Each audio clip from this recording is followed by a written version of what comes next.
Okay, welcome everyone. My name is Pam Alice, and we're going to be discussing Chris's upcoming book, Marxism and Politics, Essays on Critical Theory and the Party, collected writings from 2006 to 2024. So first he's going to give us a little overview, and then we're going to do a little interview, and then we're going to open it up from the floor to questions. Okay. Cool, thanks. All right, so last year, Sublation Press released The Death of the Millennial Left, which is the first of 2 volumes. The second volume is coming out now, Marxism and Politics. And I started with the cover art, the image by my old friend Stephanie Karamitsos, who produced this image back in 2018 when I first conceived of this book project, which was going to be a lot shorter than it turned out to be, because between the 2 volumes it's going to be about 1,000 pages. So the book last year was about 260 pages. The new book is 730 pages. So there's a lot more theory than there was political commentary, as it turns out. So the 2 front covers of the books complement each other. So the left side is Death of the Millennial Left, and the right side is Marxism and Politics. That's the basis of the cover art. Now I just wanted to give you guys a preview of the contents of the book. Unfortunately, the book takes a lot longer to produce than last year's book, so we didn't have it quite ready in time for the convention, although it's very close to being completed. Let me say something about also Sublation publishing the books in this order. Originally, I wanted to publish the theory first, and then publish the political commentary second. Doug Lane convinced me to do otherwise, which actually turned out to have made sense. The reason for that is that my original preference was that I didn't want to give people the impression that my theory was politically motivated. Instead, I wanted to make it unmistakable that my perspective on politics is theoretically motivated. Right, that I start with a kind of Marxist theory and then I bring it to whatever happens to be going on. Whereas, as we know on the left, there's a lot of ad hominemism. There is a lot of attribution of arguments to supposed political interestedness or political motivation. So maybe we could switch over to the. I can jump up too. So I'm going to go through the sections of the book via the table of contents to give you guys a sense of what's happening. Okay, so basically, the subtitle of the book, Essays on Critical Theory and the Party. That means that there are 2 broad sections of the book, Critical Theory and the Party. However, there are some subsections that float somewhat independently of those 2 main sections. The first being Lenin, and the final 2 being Socialism and Capitalism, so the writings that I've done in the last few years, basically on some attempt to briefly summarize Marx's critique of political economy with reference to contemporary conditions, and then the Epilegomena, which are the more, in a sense, positive political writings of the last couple of years. So the first teach-in I did for Platypus after the COVID lockdown, the drastic lockdown of the first year, was at Northwestern, and it was on the dictatorship of the proletariat and the death of the left. And then last year I published, or 2 years ago now, in 2022, I published in Compact Magazine, The End of Millennial Marxism, and I published a companion essay, Dogmatization and Thought Taboos on the Left, for Sublation magazine. And those were meant to go together. They were released the same time, July 1st of 2022.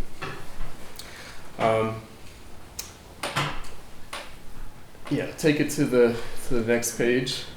You'll see that the critical theory segment is divided into 2 sections. The first, history, and the second, philosophy. And then on the next page, that's the final page of the table of contents, the sections that I mentioned, the socialism and capitalism and the Epilegomena. Finally, there's the very last addition to the book, is actually an article that's going to be the basis of my opening remarks at the plenary tomorrow night. And that is, why not Trump again? Why not Trump again? So I had Why Not Trump and Why Not Trump Again. Both of those are in the Death of the Millennial Left book. And then this final essay for the 2024 election cycle is Why Not Trump Again? Remind us of why should we be against Trump? It's basically, as you guys will see tomorrow night, it's about the lawfare that Trump is being subjected to and how that expresses a crisis of liberal democracy in very appointed form. So most of this material will be familiar to you guys because most of it has been published in the Platypus Review. However, there are a number of essays that were published elsewhere, and there are also some talks that I gave that were not hitherto previously published. So teach-ins for Platypus, but also conference papers, conference talks that I've given over the years in various contexts. So between these two volumes, essentially everything that I've written for Platypus in the last 18 years is going to be collected. There is one other book that it will be coming out of Caesura, that project, on my writings on art and Marxism.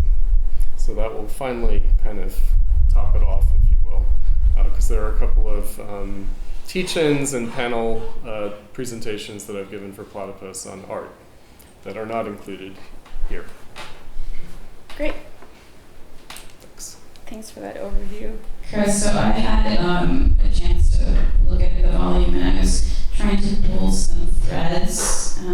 Hopefully it will be useful in digesting as the convention unfolds as well.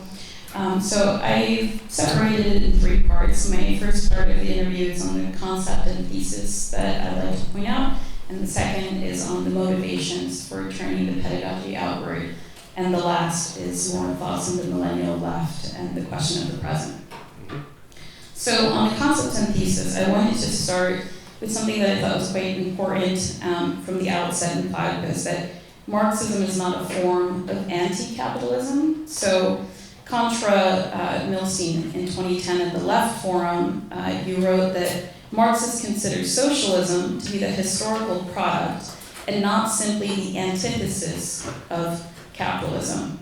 Contra Badiou, you wrote in the Marxist hypothesis that Marx recognized the possibility not of opposition, but of a qualitative transformation in, through, and beyond bourgeois society. So you're writing against Badiou's conception of communism, Badiou's sense of demands for a quote-unquote radical democratic equality. So to put a finer point on it, in 2020 you wrote, and I will be reading quite a bit in this interview. So first, it is important to address what capitalism is not. It is not greed or profiteering, nor is it exploitation, all recognized sins and crimes in this society. Capitalism is not a social system or moral order or set of values. It is a crisis of the social system, moral order, and set of values. The society we live in is bourgeois society. We live in bourgeois values and morality. Capitalism is the contradiction of that society and its values, and contradiction does not mean hypocrisy. Okay, so it seems to me that you've pretty consistently throughout your contributions attempted to deepen the question of capitalism, and this has become a sticking point for Platypus, a key part of our pedagogy, that there's a revolutionary dimension of capitalist society, that capital is perceived as an alienated human potential, not to be undone, but realized. I wonder if you could expand on this point, and why do you think it's so central to understanding Marxist thought? Right. So I was thinking about this on my way down here today, about how many of my ideas were already kind of fixed, if you will, before Platypus even began. And I would say that to a certain extent that was the case, but actually my ideas have been developed in the context of trying to teach Platypus. And so we have landed on certain themes in Platypus that have proven to be pedagogically central. One is capital and history, right? So this being a unique period of history, unprecedented in many respects, and that has a twofold aspect, the bourgeois society aspect and the capitalist contradiction aspect. So there are two kind of world historic things coinciding in capitalism.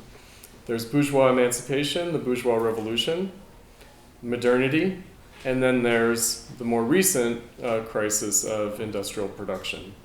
And that both of those point to a massive transformation in humanity. So articulating that, how Marxism was imminent to bourgeois society and bourgeois thinking, bourgeois consciousness, bourgeois philosophy, bourgeois political economy, the imminent aspect of the imminent dialectical critique of capitalism has proven to be really the core point that the left tends to avoid, even though it used to, the Marxist left used to be very much aware of this, but it has progressively moved away from a clear consciousness of that, a clear articulation of it. And the reason for that is not because ideas have been forgotten, but there have been political reasons for that. There have been social reasons for that. There have been historical reasons for that. So again, what in our time was esoteric about Marxism used to be very well understood in the older tradition of Marxism, classical Marxism. So I think that basic point, not anti-bourgeois, not anti-capitalist in that sense, especially because mostly on the left you have a kind of romantic or conservative reactionary opposition to capitalism. And that means a reactionary and conservative opposition to bourgeois society, or what Robert Pippin calls the romantic recoil against modernity in the piece that he wrote in 2003, right before Platypus got started. So a lot of this, me and my friends here at the University of Chicago back in the day, teaching in the social sciences core, which we're keeping that tradition alive, reading bourgeois political economy, Adam Smith, reading bourgeois sociology, Durkheim and Weber, teaching, reading, but also teaching Rousseau, Hobbes, Locke, and Rousseau, and teaching Marx in that context. Before the millennial left really arrived on the scene, certain things were already pretty clear to us, and how that put us at odds with the left, like how that consciousness just put us at odds with the left. That was the basis of our academic teaching, and again, our understanding of that was not simply a matter of intellectual history or ideas, but that there were political reasons why this aspect of Marxism had become buried. Yeah, and to follow up on that, something that you raised, so this is where you seem to be most aligned with Moishe Stone, your teacher. Have you found any significant differences in clarifying this problem over the course of the last 18 years as a pedagogue in Platypus that would depart from your original understanding? Have your thoughts changed, deepened, developed on this question, and if so, how? Right, so on Moishe Postone, our old professor, I would say that, I was always very clear about my disagreements with Moishe, because I was a traditional Marxist, right? So I was a Trotskyist, I was a Leninist, I was whatever. And I was very wedded to the Frankfurt School, who Moishe considered also to be fatally traditional Marxists, on the one hand. On the other hand, Spencer and I, we detected the romantic aspect in Moishe. And at the interview that we did, the interview, Pam, that you did with Moishe Postone early on, he said that at first he found the conservative, the reactionary critique of capitalism more profound than the Marxist critique. He found Nietzsche and Heidegger more inspiring than Marx. And then he discovered, Marx is just as profound as Nietzsche and Heidegger, which is a kind of a strange way of going about it. But also, to his credit, that Marx could explain Nietzsche and Heidegger, which is also a curious way of thinking about it. In other words, that Marx had a theory of why Nietzsche and Heidegger would have thought the way they did in the modern capitalist era. But I think that the abiding concerns, and in that way Moish was very much a member of the New Left generational cohort, there was a strong romantic anti-capitalist character to his thinking. And I think that he struggled to move in the direction of a more immanent approach. Now, the other part of it that goes with that is that, like a lot of contemporary leftists, Moish failed to distinguish between bourgeois society and capitalism. In other words, for Moish, Adam Smith is incoherent as a thinker, right? So Marx can explain Adam Smith, but Adam Smith is incoherent. Adam Smith is self-contradictory, and Marx can grasp how and why Adam Smith was self-contradictory. So again, the idea that someone who's spoken at several of our conventions, and this came up last year, Mike McNair of the Communist Party of Great Britain, there isn't bourgeois society, there's just feudalism and capitalism. Right? So what does that do? It basically eliminates bourgeois emancipation. It eliminates the bourgeois revolution from the historical story. Right? And it becomes modes of production. Right? The feudal mode of production is replaced by the capitalist mode of production, and we're trying to overcome the capitalist mode of production, and the bourgeois revolution is just part of how capitalism overthrew feudalism. It's actually very Stalinist, in fact, despite everything. Like effacing that intermediate crucial phase. And also it's a way of like understanding contemporary social movements, contemporary kind of revolutionary movements, contemporary revolutionary ideology. It's like, oh yeah, that's all just capital constituting. That's all just, capitalist ideology. Mm-hmm. Okay, so second thesis, Marx is an eminent critic of communism. So Marx is not an anti-capitalist, but a critic of communism. Critique and clarification on the left is part of what is missing. Remember, this was a diagnosis presented pretty early on in Platypus, and that hosting the conversation would be able to show this absence, that is negatively, to make it apparent, and thus make its necessity apparent. You talk about Marx and Proudhon, the question of political economy, which is able to be opened up for Marx in part as a critique, and the critique of Proudhon. The critique allowed for clarification, that it was an opportunity. So I wanted you to elaborate on this. How was Marx an eminent critic of communism? And is such eminent critique possible today, given the absence of a left? Right. So I think that, again, one of the things that we discovered together teaching in the college core, because we were teaching the economic and philosophic manuscripts, that was just sort of standard canonized Marx, especially for the New Left, and how no one recognized that it was a critique of Proudhon. In other words, they thought that it was just Marx giving forth his view of things. They didn't realize that there was actually an object there, and namely Proudhon. What is property? And that skewed things a great deal. And what immediately drops out once you lose sight of that is that this is not Marx just giving his view of things, his theory, but this is Marx critiquing someone else, and not just a theory, but a politics. And not just anyone else and any politics, but the socialist or communist politics of his time. Right? So the way that I like to describe this is the 1840s. Marx would not be Marx if he hadn't come to consciousness in the 1840s. The 1840s is the sort of crucial moment when the effects of the Industrial Revolution were being felt, both objectively and subjectively. Right? So you could say that Marx has a critique of capitalism, critique of bourgeois political economy as some kind of objective phenomenon. What that tends to lose sight of, that kind of objectivistic view of Marx and Marxism, is that no, it's not just an analysis of an objective social historical process. It is actually a critique, and an immanent critique, of a subjective factor of history, namely the new socialist and communist movement of the early 19th century. So there were two phenomena that arrived at the same time. There was the crisis of the 1840s, an objective economic and social crisis, but there was also a subjective phenomenon, which is the new socialist and communist movement.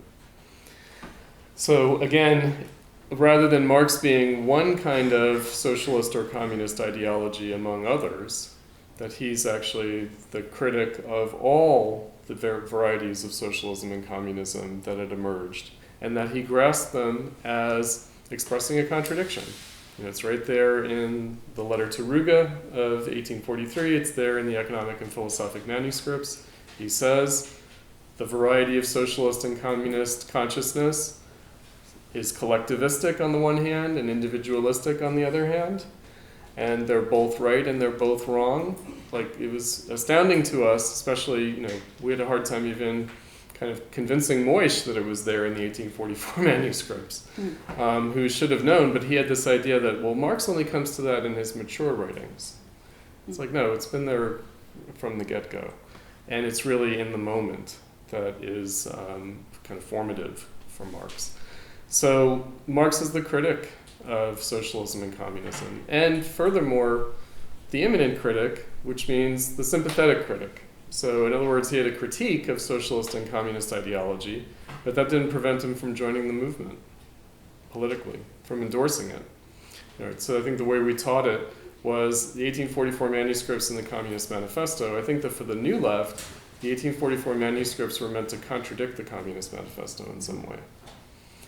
And in fact, apparently they would, meaning he's saying, oh, communism's one-sided, communism isn't really emancipation, it's just this negation of bourgeois property, but then he endorses that in the Communist Manifesto. And so it seems like, oh, what's going on here?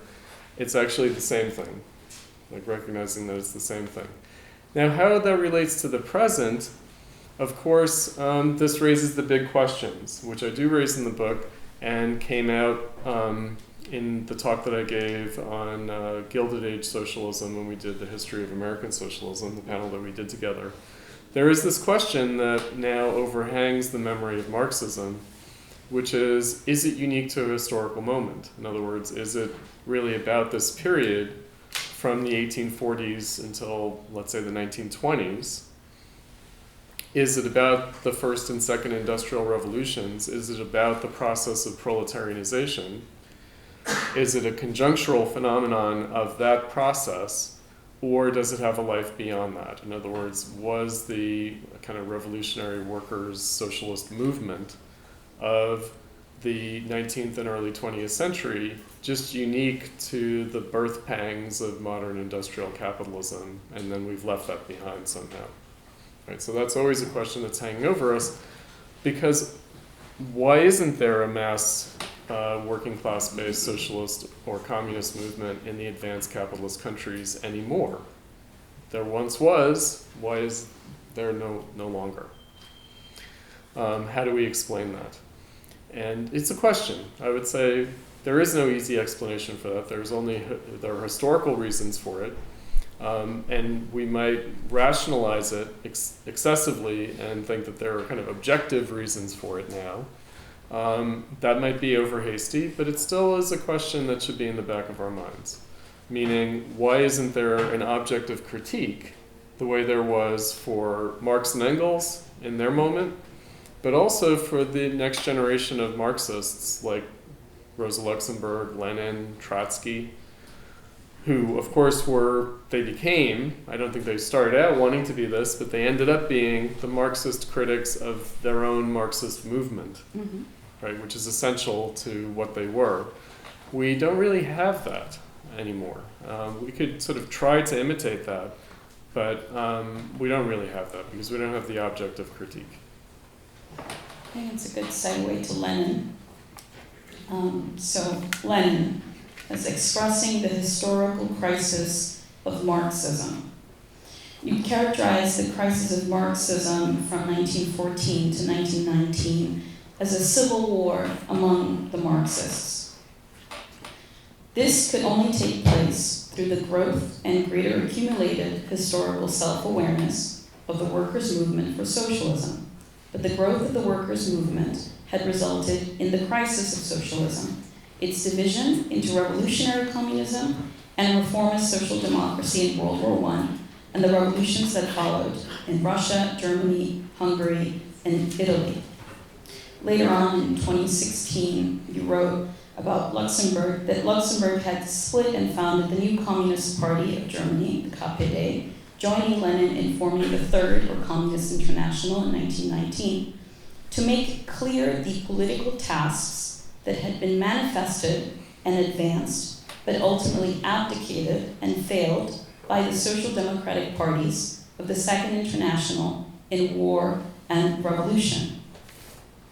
Just as Luxembourg and Lenin had always maintained that the political party for socialism was necessary to advance the contradiction and crisis of capitalism as it had developed from Marx's time to their own, so it became necessary in crisis to split that party and found a new one, turning the international war of capitalism into a socialist revolution meant manifesting a civil war within the workers' movement and indeed within Marxism itself. So reading this, it presents this question of the necessity for splits in Marxism, which became a point of contention, I remember, back in the convention in 2015 when one of our members, Watson, had a bit of a standoff with Mike McNair and the necessity for splitting the party. Like McNair was like, no, this is sectarian, right, like the Wreckers.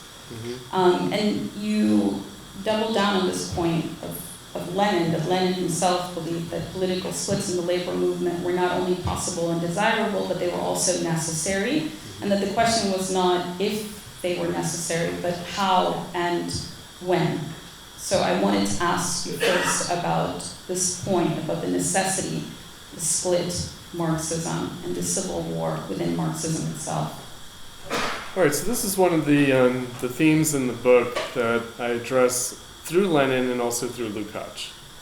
So on the Lenin point, I would say that I started writing on Lenin for Platypus with my contribution to the decline of the left in the 20th century, the 1917 essay, and that's when I talked about Luxembourg and Lenin seeming to represent the libertarian versus authoritarian strains in Marxism, and how that was a misunderstanding. I fully developed that more, and at least maybe not 100% fully, in Lenin's liberalism, which was the talk that I gave on a panel at the Left Forum in 2011 with Lars Lee. So Lars Lee, along with Mike McNair of the CPGB, were responsible for emphasizing and unearthing, really, the Kautskyism that was the background for Lenin, that Lenin was a Kautskyist. And in some ways, they maintain that he remained a Kautskyist, except for one brief moment around 1917, interestingly enough. And that's when he got hijacked by the left, right before he returned to the Kautskyan center. Anyway, it's a nice story. Now, Mike McNair in Revolutionary Strategy, and perhaps Lars Lee as well, maybe this is the political commitment informing his work, were concerned with left unity, with overcoming left sectarianism. And left sectarianism specifically as associated with Trotsky and Trotskyism, but also with Maoism. So the two forms of Marxism that really dominated the New Left. Maoism far more prevalent than Trotskyism, but Trotskyism, especially in the Anglophone world, in the Anglosphere, still very prominent. So Trotskyism very prominent in Britain, but also in Canada and the United States, Australia, etc., generally in the Anglosphere. So in Lenin's liberalism, I was trying to do two things at once, which is, to sort of try to provoke Lars Lee into some kind of recognition or some kind of dialogue. He didn't really pick up the bait. More Paul LeBlanc, who came out of Solidarity but had recently moved from Solidarity to the ISO at that time, picked up on this. So the two dimensions of this. One dimension is what Pam brought up, the split in Marxism.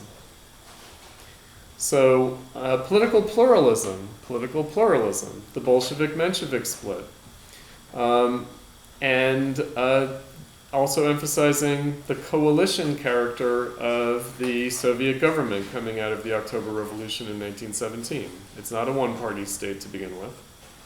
It is the Bolsheviks and the left SRs.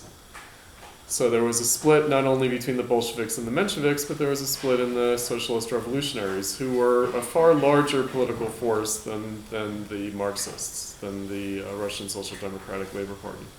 But also, since I mentioned Trotsky himself, as a left Menshevik, he and his group, not just as an individual, but his organization, joined the Bolsheviks. So in many respects, and that happened only in 1917, so in many respects, what you have is actually a three-party coalition government in the Soviet Revolution of October 1917.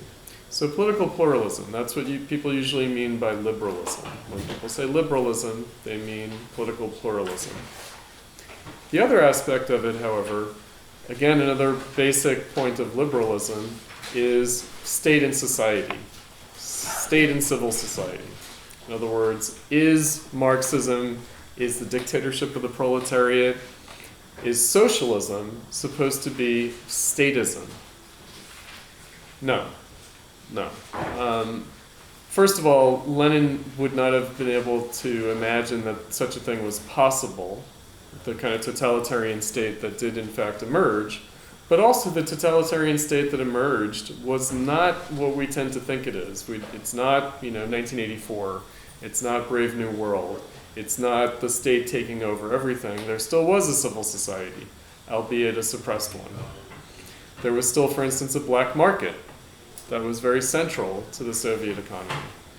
So the question is, again, the role of what the older Marxist tradition called the relationship between civil or social action and political action. So the original split, the original schism that Marxism is responsible for is the split of the First International between the Marxists and the anarchists. And that is a split over political action and social action. But whereas the anarchists rejected political action and emphasized the exclusivity of social action as the path for emancipation, Marxism was not exclusively about political action. They were not Lassalleans, in fact. They were not state socialists. Marx and Engels were always very vehement on this point, but they maintained the necessity of both political and social action, even while they also recognized the potential contradiction between political and social action. Right? So they maintained that in capitalism, there was a contradictory relationship between the state and society. Right, so that's central point. And therefore, Lenin represented both the consciousness of Second International Marxism, for which this was central, again, coming out of the First International. Why is there even such a thing as a Second International? Why did that split occur? And how did Marxism become ideologically predominant in the socialist movement? It didn't start out that way, by any means. But also a change, meaning that that split between social and political action also meant a split within the party. And that's what came out in the revisionist dispute.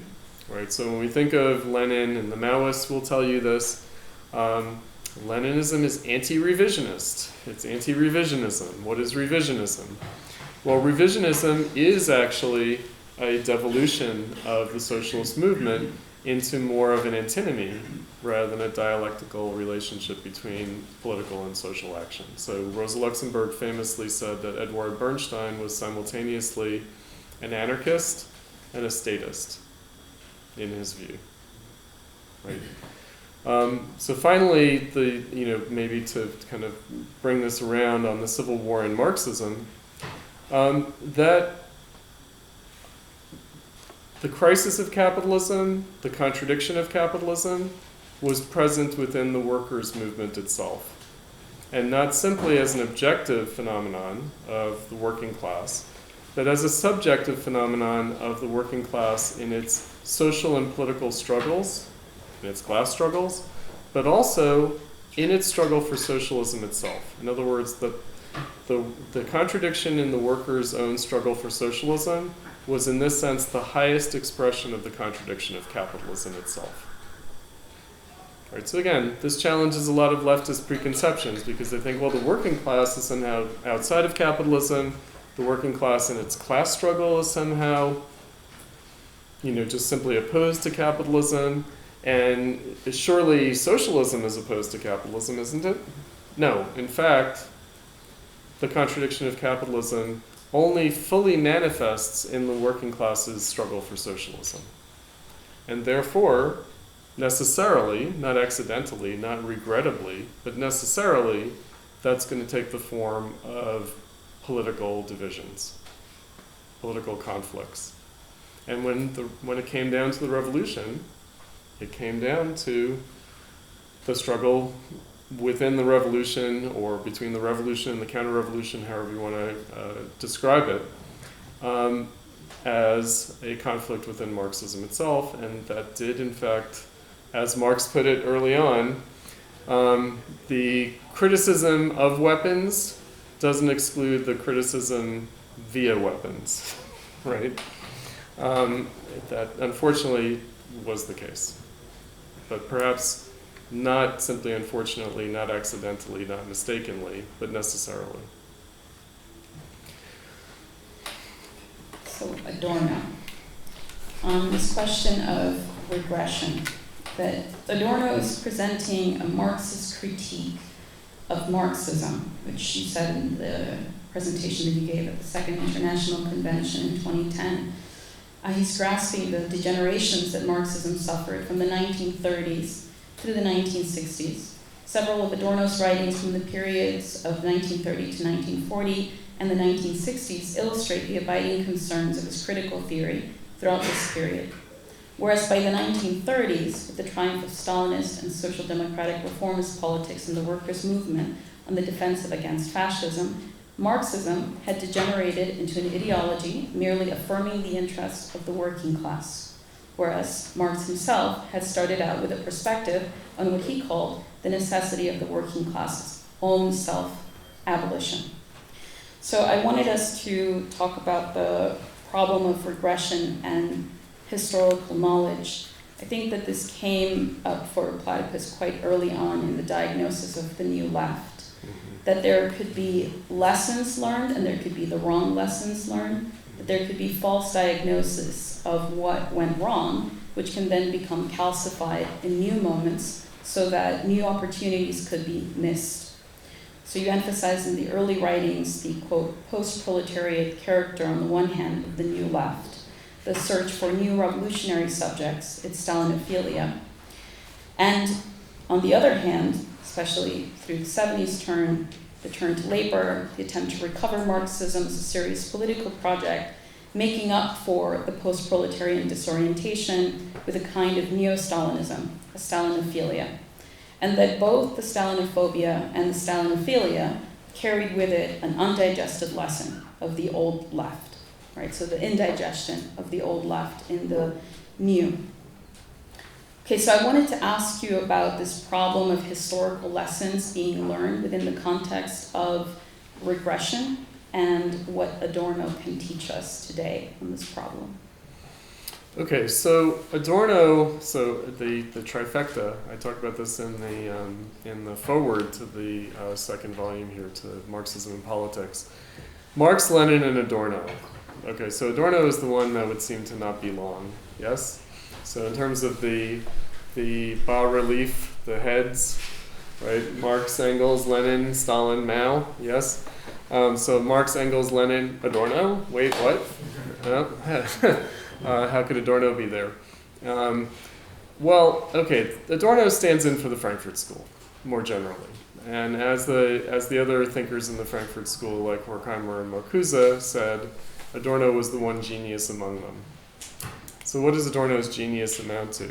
And also, what does the political legacy of Adorno's critical theory amount to? So of course, this was the subject of my scholarly work. In many respects, Adorno was my teacher in Marxism.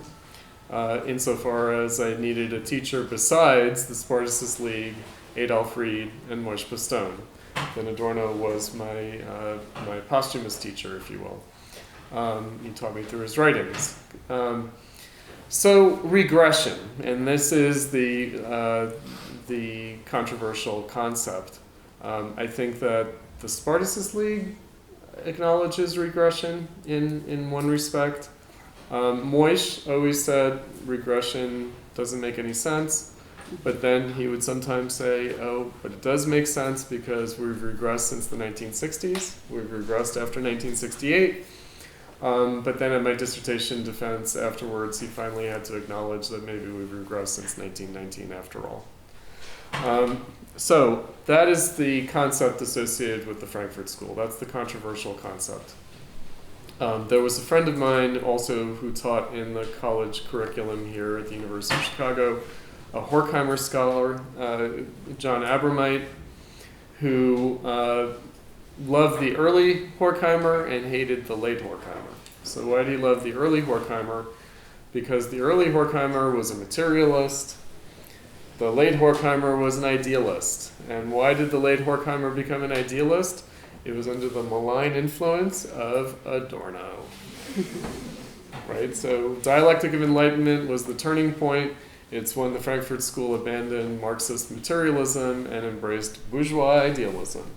Now, John had come under the influence of the Council Communists when he studied German in Germany. So he went to Germany and somehow met some old-style Council Communist, left-com type people, and they had convinced him that that Lenin was an idealist, Lenin was a bourgeois idealist, the Russian Revolution was a bourgeois revolution, and all of Lenin's political sins could be attributed to his philosophical idealism and to Russian backwardness, which meant that the only possible consciousness, revolutionary consciousness in Russia, was a kind of bourgeois consciousness and therefore an idealist consciousness.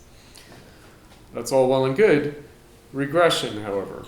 And regression is, of course, really to be found in Walter Benjamin's work. And Benjamin, who said that he only had one student, Adorno.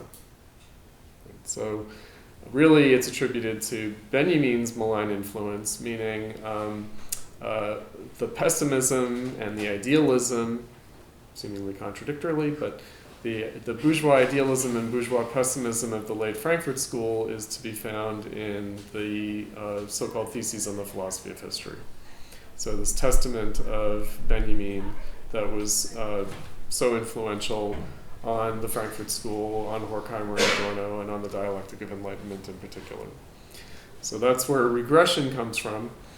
And again, regression, I teach Benjamin at an art school, and certainly Benjamin in art school, he can be taken up in a number of ways. He can be taken up as an affirmer of like popular culture, mass cultural forms, like film and photography, but he can also be taken up in this very idea of historical regression, but in a transhistorical way. In other words, a theory of regression that applies to all of history, that doesn't apply merely to the history of capitalism, and certainly not specifically to the history of the 20th century. And that's what we're really talking about.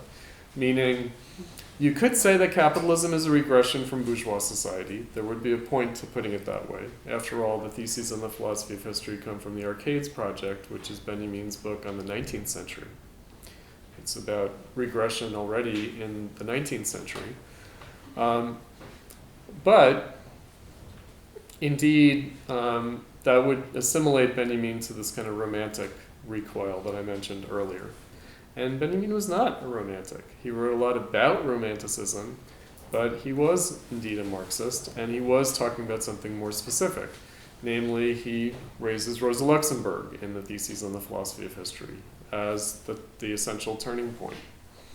Meaning what we're really talking about is a regression of consciousness that comes out of the destruction of Marxism and the self-destruction of Marxism. Now, the way, in my time, the Frankfurt School was assimilated in the post-60s era, so you mentioned like the 60s and the 70s, the Frankfurt School was discovered in the 60s and 70s, but really attained an intellectual salience in the 80s. And so it gets assimilated into a kind of post-New Left kind of melancholia, and also it gets assimilated to postmodernism. Right? It gets assimilated to post-structuralism, to Heideggerianism. Hannah Arendt herself, who was a student of Heidegger, she tried to slip Heidegger some Benjamin. He was like, oh, you should read this, you'll agree with it. And he was like, no, I don't need to read any of that Jewish crap. He actually said that. Remember this about Heidegger. So that's the Benjamin that I was exposed to in my academic studies. That was the Adorno that I was exposed to in my academic studies. And really grasping how these were not, as a professor here at the University of Chicago used to say, Miriam Hansen, she said, oh, well, Benjamin and Adorno, they were Marxist, but they weren't really Marxist. They were Marxist because it was PC to be Marxist in their time. Yeah. I guess it was. I don't know. I guess it was the talk of the party in Los Angeles, the cocktail parties that Brecht and Schoenberg were hanging out at, and La Lenya. I guess Marxism was PC. I guess so. No. In other words, to say, no, these really are Marxists, right? These aren't like crypto-Heideggerians. These aren't just like Mandarin intellectual romantics. These are not modernist elitist snobs. No, they actually are Marxists, and they are actually talking about something. This is what I did my scholarly work on, against the grain, to use a Benjamin expression, of how the Frankfurt School was taken up and appropriated and mobilized in the 80s and 90s. Right? So, again, we get this history through the 60s generation, through their experience, through their struggle with the memory of Marxism, their understanding of these things. Even the new social movements, I'll say something about that since it came up in your question, Pam. But especially because we're dealing with this now, there is still neo-Stalinism kicking around. In the aftermath of the DSA, we're getting this kind of neo-Maoism. So where does the new social movement idea come from in the 60s? Because certainly the 60s generation thought that it was original to them. It wasn't. It comes from the 1930s. It comes from the Popular Front era. It comes from the idea that Marxism shouldn't be economistic, it shouldn't be workerist, it shouldn't be like narrow in this way. It should not just be against exploitation, it should also be against oppression. Narrow about this. Right. And so there's a rediscovery, if you will, but just a continuation of this kind of Popular Front era Stalinist Marxism in the 60s and 70s, and again, where they take up things from Lenin, right? So the socialist revolutionary should not be a trade union secretary, but should be a tribune of the people. It's also what we're encountering now on the left a great deal around Israel-Palestine. Oh, Lenin, the national question, right? National liberation, liberation from national oppression. No, right? He's not a nationalist. Lenin wasn't a nationalist. But that's the way that these things were understood. So anti-oppression, and that's really all around us. So understanding that as not progress in Marxism, but the self-liquidation of Marxism and really the regression of Marxism. Right? So this kind of the way that I would put it, and I don't really emphasize this kind of political language in my books because I think that it can be a little bit unwieldy, comes out at the very end in my dogmatization and thought taboos, that the left is not some wannabe, even aspiring proletarian socialist movement. It really is just radical petty bourgeois democratic in character. And that's a regression. That's a regression to a pre-1848 kind of idea. So if you know your Communist Manifesto from Marx and Engels wrote, The communists do not form a party of their own, but form the left wing of the Democratic Party, of the small d Democratic Party, meaning that they're the left wing of the Democratic Revolution. After 1848, the petty bourgeois Democrats become the enemy. They become the thing that the working class has to reject the leadership of and establish independence from, both in their social movement and in their political movement, in their social action and in their political action. That's what no one really wants to hear, or they treat it as dogmatic Marxism or purism or whatever it is that we might hear this weekend. We might hear these kinds of objections raised this weekend. Okay, great. So one of the newest pieces of writing that you have in the book is the foreword, where you characterize the motivation to turn the internal pedagogy outward as coming from two moments. You say that the first moment is, they're both downturns on the left, right? So downturns on the left as an opportunity to turn the pedagogy outward, turn the internal pedagogy outward. The first downturn on the left is after the collapse of the anti-war movement. Right, so this is where Remember the Future from 2008, Adorno's Leninism from 2010, the Marxist hypothesis, the critique of Badiou of 2010, against dogmatic abstractions, the critique of Milstein.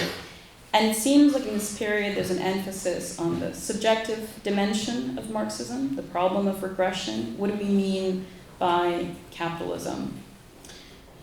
The second moment, which we would characterize as the fourth phase, the post-Occupy collapse of the left from 2012-2015. This is the moment in which the question of the meaning of socialism comes up after the failure of the anti-austerity protests, failure of Occupy, and the Arab Spring, which you're sure to qualify this, that is before Bernie, right? Mm-hmm. So the period before Bernie. And on this, there's a focus on the party, right? So I think maybe this could be distilled. 2015, you said, to abandon the task of political party is to abandon the state, and to abandon the state is to abandon the revolution. It is to abandon the political necessity of socialism, whose task capitalism presents. It is to abandon politics altogether and leave the field to pseudo-politics, to political irresponsibility. The left has done this for more than a generation, at least since the 1960s. What would it mean to do otherwise?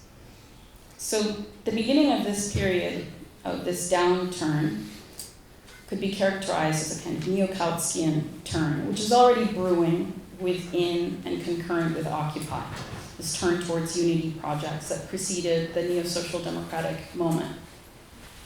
You highlight this in the foreword by talking about your debates with McNair on the topic of the party, which you did both in person and in print. Importantly, it was also marked by the convention of 2015 with the closing plenary, What is Political Party for the Left, where you spoke alongside McNair, Adolf Reed, Tom Riley, which I'll give a shout out to the second volume there of the Platypus Review Reader, where this is featured.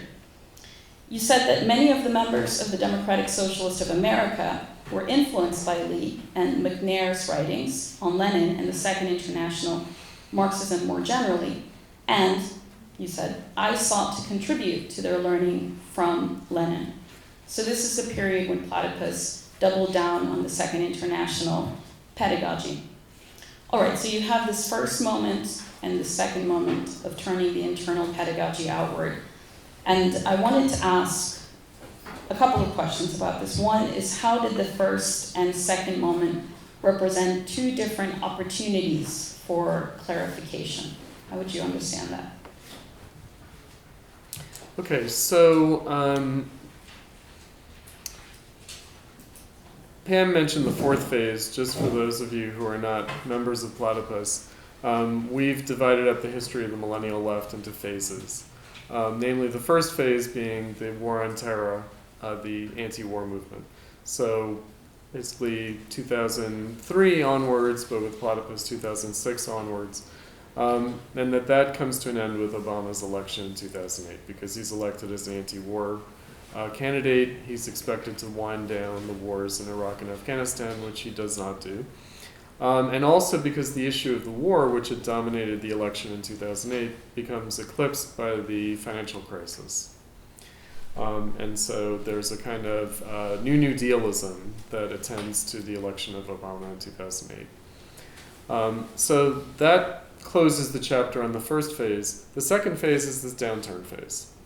And it's actually a downturn phase that Platypus also struggled to deal with, like the rest of the left, coming down off the initial politicization of the millennials in the anti-war movement. So it took us a couple of years, I feel. It took us until 2010 to really register something had changed, and how were we going to do our project? How are we going to host the conversation on the left in this new environment? And avoid what usually happens during these downturns, which is that the various different aspects of the left, the different tendencies on the left, retreat into their own corners. And I think that our first attempts to deal with this were to engage the anarchists. So in 2009, 2010. Left Forum 2010. That's right. And but nonetheless, really establishing what is the point of Marxism. So if the point of Marxism was a kind of anti-imperialism during the anti-war movement moment, the kind of analysis of the war on terror as a phenomenon of U.S. imperialism. It was always a little bit of a stretch how they were bringing about those connections. The reason that I mention that is that Marxism gets another kind of life after the financial crisis. So the Marxist turn that we did after 2008 had a dual motivation. One is the collapse of activism and the various tendencies on the left retreating into their own corners, in which case, okay, well, what was this kind of Marxist idea that seemed to motivate the millennial left up till now? But then the mainstream rediscovered Marxism in the 2008 financial crisis and in the downturn that came out of that. So people on Wall Street were picking up Das Kapital and saying, what did Marx have to say about what we're dealing with now? So that was the occasion for us to basically say, okay, well, what was meant by Marxism? Pam points out this was also a moment coming out of the millennial left in which the new SDS, which we had participated in, the New Students for a Democratic Society, fell into abeyance, and instead there were impulses in the direction of left unity. And that's Bhaskar Center. That's basically where he was coming from. And he was coming out of the YDS, the Young Democratic Socialists, the youth organization of the DSA. And he was reaching for people like Lars Lee and Mike McNair and Kautskyism. How did the old socialist movement get its act together? How did it overcome the sectarianism of the 19th century? Right? How did this left unity through Marxism on the basis of a working class movement, how did that happen? So again, our point in that period was to say, well, Marxism hasn't really been about unity, right? We can't forget the history of the divisions in Marxism and the sectarianism in Marxism and where those might come from. And again, the original schisms in Marxism as being historically motivated, which might be something entirely different from the kind of petty squabblings on the left that you get in the later period. So that's what motivated that first turn to Marxism. The second turn, the socialist turn, was really about before socialism entered the mainstream discourse. And that comes with Bernie Sanders especially. But it also comes with Jeremy Corbyn, who predates Bernie's candidacy a little bit. And it also comes in a very strange way, and I wrote about this in the first book, In the Death of the Millennial Left and the Sandinistas, the inversion of the term socialism as a pejorative by the Tea Party against Obama, the inversion of that. So with the Tea Party Republican opposition to Obama, they vilified Obama as a socialist. The millennials counter-identified and said, oh no, we are the socialists. Like that, yes, that's right. That's exactly right. And that's eventually what became the Bernie campaign and became the DSA bubble that we've experienced in the last several years. Although decreasingly over the last few years, it's been shrinking. So that second phase was less a turn to Marxism and more the question of socialism and the question of a socialist political identity. What does it mean? Now, what happened before Bernie, that I don't want to leave out, is the creation of new socialist parties that went on in the context of the economic crisis.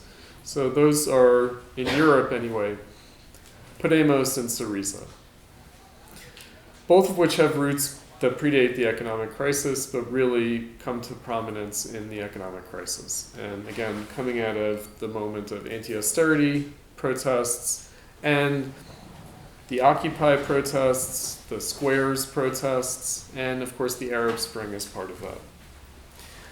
So the Arab Spring is the more kind of drastic, radical crisis manifesting. Although certainly Spain and Greece also came close to experiencing a major political crisis. Certainly Greece did. So the question of a socialist party, meaning if left unity is about creating a new socialist party, well, what about these socialist parties? And what is the purpose of a socialist party actually? Is it just an electoral formation, or is it something else? Generally speaking, when people think of political action, they think of elections. And yet a socialist party can be an electoral party, but it's meant to be more than that. It's meant to be a revolutionary party. What does that mean? Well, it means it's supposed to have a social movement component, a civil social organizing component, that it isn't just the organization of parliamentary candidates for elected office, but it's really supposed to be based on a social movement. And that, of course, was missing. So I think that when we came around to the party question, and of course, ironically, debating Mike McNair and Adolf Reed, I guess I was settling an old score with Adolf, because I had participated in Adolf's Labor Party project in the 90s and always been a kind of a Debbie Downer on that one. I was always like, yeah, this isn't going anywhere. And he's like, Chris, you're such a Trotskyist. And you're such an Adorno head. Shut the fuck up, Chris. Right? No, I was recalling this recently in a private communication with a kind of leftist intellectual. It's very personally close to Adolf. So we had hours and hours and hours of these conversations about why aren't we doing a socialist party? So this is when I was in my 20s. When I was a lot of you guys' age, I was basically sitting in the back seat of Adolf Reed's car, driving around Chicago saying, what about that socialist party? Let's do this. And then he's saying, shut up, kids, in the back seat. Like, no, we're not doing that Trotskyism. We're not doing that sectarianism. So that was the question, and it was the question that was really avoided. So it's important for us to acknowledge that Bhaskar started out trying to do something that he ended up not doing. And indeed, was it last year or 2 years ago? Aaron, where's Aaron? You were flying the plane. Yes. Back from Chicago from our convention, sitting next to Bhaskar, right? Right? And didn't he say, actually, the DSA is kind of bullshit, it's not what he wanted, it's not... It's all PMC, it's all culture stuff, just like Adorno in the Frankfurt School, and it's going to ruin the left again. Oh, he blames... Oh, yeah, so he agrees with James Lindsay and these guys, and Christopher Rufo, and Mark Levin, the Franklin School. You know the Franklin School? So Mark Levin is a Fox personality who wrote a book called American Marxism. Yeah. And it's Marcuse. It's Marcuse and the Franklin School. And it's Gramsci. No, he's quite charming, actually, Mark Levin. He is, because he's just this, cranky guy, and he found his thing to hate. So Bhaskar agrees with them. That's excellent. That's awesome. Yeah. Can I maybe ask you to further elaborate on this? So back in 2011, when you took up this figure of Kautsky, right? Because they were picking up Kautsky, Bhaskar Sankara, Chris Marzano, Yep. right? Yep. All the criminals. And Back then, in 2011, The you victims. talked about Kautsky and Babel's conception of the party of the whole class. Right. And you compared this to Lenin's conception of the necessary split within Marxism. You emphasized Lenin and Luxemburg's understanding of the non-identity between the party, the state, the unions, the Soviets, or the workers' councils. The party, you wrote, is one element among many mediating factors in society and politics. And so clearly there's the phenomenon of Podemos and Syriza, but I wanted you to maybe further specify, like why, given that the party is one element among many mediating factors in society and politics, did the party become the issue, the task, the problem for the left in the post-Occupy period, so that it became the lesson to learn of the failure of the millennial left? Okay, so I mentioned the electoral party problem. Also, we'd be remiss not to mention so-called left populism, right? So left populism. So Podemos in particular, but also Syriza had this kind of left populist character. And the Bernie campaign, at least in 2016, had a left populist character, less so in 2020. So again, electoralism and then this kind of inchoate populism, like there being this kind of populist upsurge, populist movement. What would it mean to try to have a kind of neo-populism? So it recalls the fact that Eugene Debs came out of the populist movement, came out of the populist party, the People's Party, came out of the William Jennings Bryan movement, and had to split from that.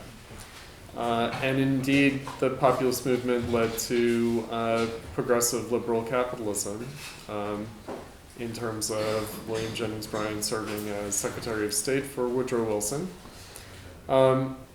So that question of, again, what is a party, what's the party for, does the party represent a movement? Because you'll hear this in capitalist politics, you'll hear Bernie Sanders say this, you'll hear Obama even said this. He said, it's not enough to elect me, there has to be a movement to support me. This kind of idea, so in 2008, as in 2016 with Bernie, but even Donald Trump will say, he's representing a movement, and Donald Trump will tell you that it's the greatest movement in American history, because everything is the greatest with Donald Trump. So the movement, what is the movement? Because indeed, back in the 19th century, one could say that Marxism did come out of a movement, that the socialist parties did come out of movements. In other words, they were motivated. There was a social movement that needed a political party to represent it. Rather than a political party needing to bring a movement into existence to support it, there actually was a social movement that eventually necessitated the forming of a party. So this is the much maligned vanguard party idea of Lenin, which is not unique to Lenin. It is about how the Second International Marxists understood themselves. They understood the working class as being in the vanguard of democracy, and the workers' movement being in the vanguard of society, being the avant-garde of social progress, and that vanguard movement needed a party to represent it, needed to create a political organization to coordinate the movement and to ultimately represent it politically in taking power. So again, that's the missing element. So that's the thing that vexes people. They even in the present moment, you can have flash in the pan electoral phenomena, but there isn't seemingly enough of a social base or a social movement supporting that. Right? And even now, I think that I was watching something about, or reading something. Ben, you weren't part of this discussion, were you? Who was talking about this? Trump might still be here, but Trumpism is over.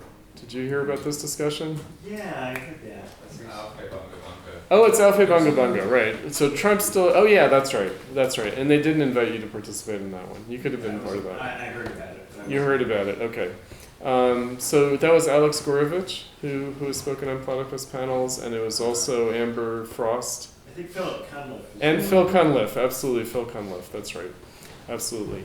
And so Trump is still here, but Trumpism is still over, meaning somehow this movement that Trump represented has dissipated and we just have Trump. Maybe. So again, even in the capitalist political sphere, there is this question of the hollowing out of politics, of the absence of an adequate social basis, social movement for politics. Now, what you mentioned is something that I've called attention to, which is a sore point, and which Alex Hochuli, in his review of the death of the millennial left, called the decline of associationism. The decline of associationism. Meaning, can the kind of civil social organizing that used to go on in the past, can that take place today? Or, I don't know, has the internet colonized any kind of social space and atomized us permanently into a state of disorganization? So again, with the party question, there's much more to it than elections or state power, taking governmental authority. There's really the question of organizing at the level of civil society. And again, that's where a socialist party actually needs to be organized in a way that capitalist parties don't need to be organized in this way. And the reason that capitalist parties don't need to be organized this way is that capitalist parties are based on the way civil society is already organized in capitalism. Right, so the old Marxists used to say the only thing that the working class has is organization. And without organization, actually the working class has nothing. And the working class is nothing. It's just the raw material of capitalist exploitation. All right, so this is the sore point. And maybe it's leads nowhere. Maybe calling for this is just yelling into the wind. But nonetheless, that is the missing piece, and that's the piece that's usually lost.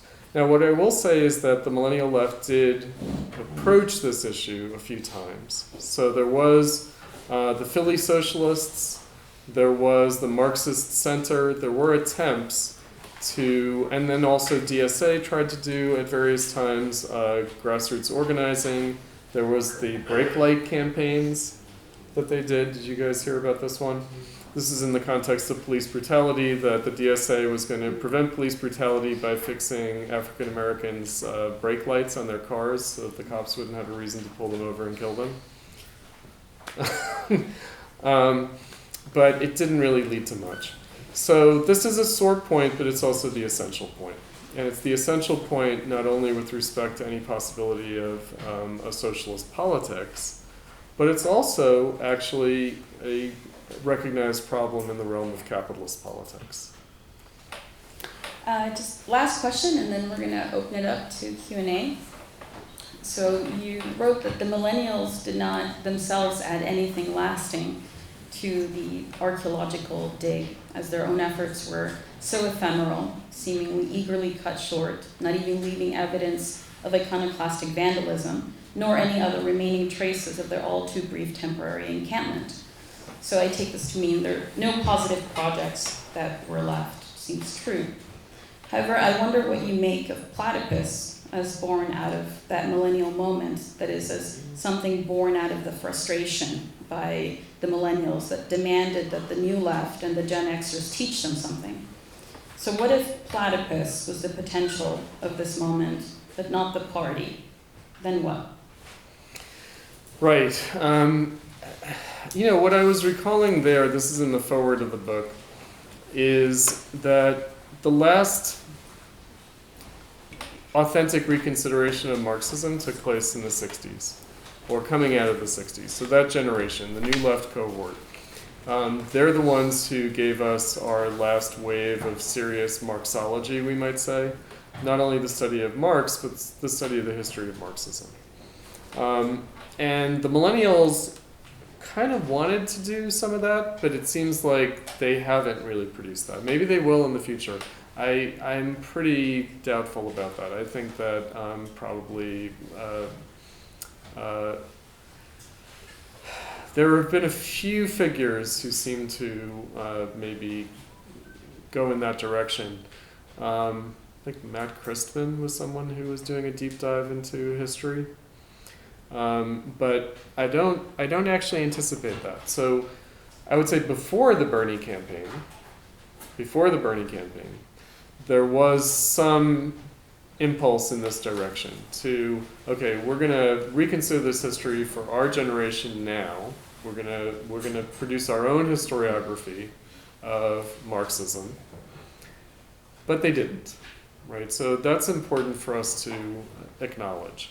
Because I do think that the millennial left was an authentic possibility in a way that hadn't been seen since the 60s New Left. So my own generation, Gen X, we didn't try anything.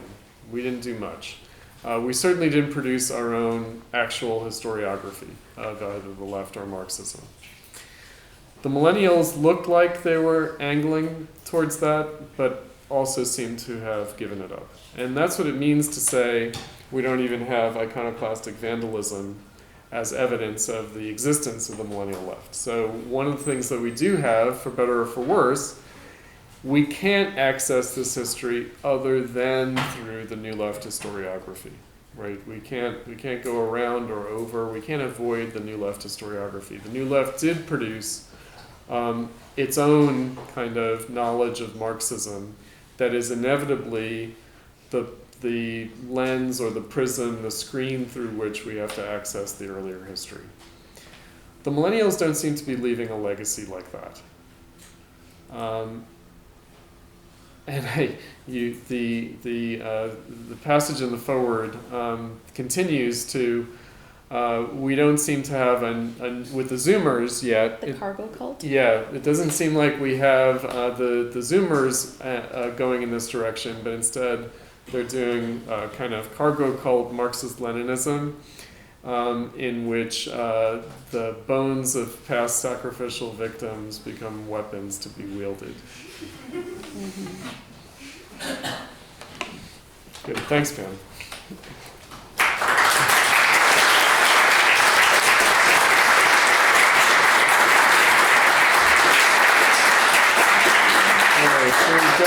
I think Thomas has the mic. Can you call him? Yeah, so Spencer? We have Kevin also. I'll just write them down. Could you keep your hands up just so I can... Uh-oh. Yeah, a lot. So these two were first, after Spencer. Chris, you and I talked about this, because I expect all the questions are going to go in other directions. How do you think about publishing these books as you're writing? So many of them were delivered as presentations on panels and the like for Platypus, and here they are being presented outside of that context under your own name. And a lot of these writings are going to overlap with panel transcripts and the like.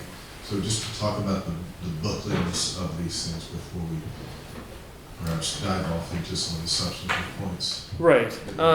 So, the question is this. So obviously I did a lot of my thinking and a lot of my kind of study motivated for Platypus. In other words, I was doing these things as a teacher in Platypus, as a speaker for Platypus, really motivated by the needs of Platypus.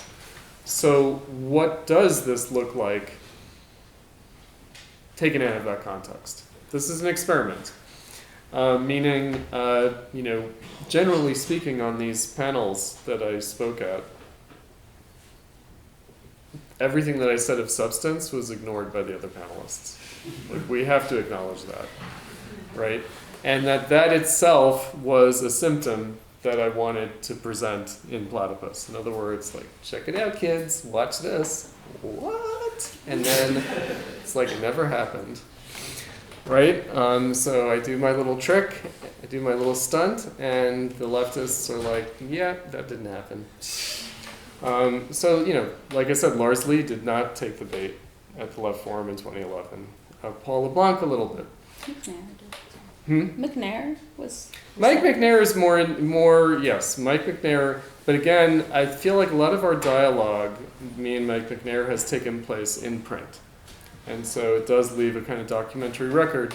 Now, our forum transcripts What did Marx say? Divided by a common language? Divided by a common language. Right? He thought, he's like, is Chris Cutrone even speaking English? Oh yeah, that's right. Americans don't speak English. They speak this other thing, right? Certainly, I have always felt that the British don't speak English. Like Spencer and I commented on this. The first time I went to England in 1993,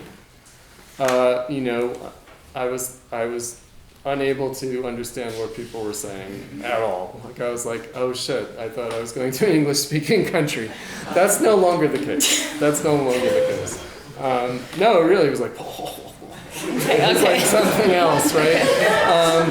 It could have been German, in fact, right? Really big. The common language of Marxism. I know. He meant the common language of Marxism. Yes. But I think that it was based on this joke about English, wasn't it though? And he even starts out his essay on that.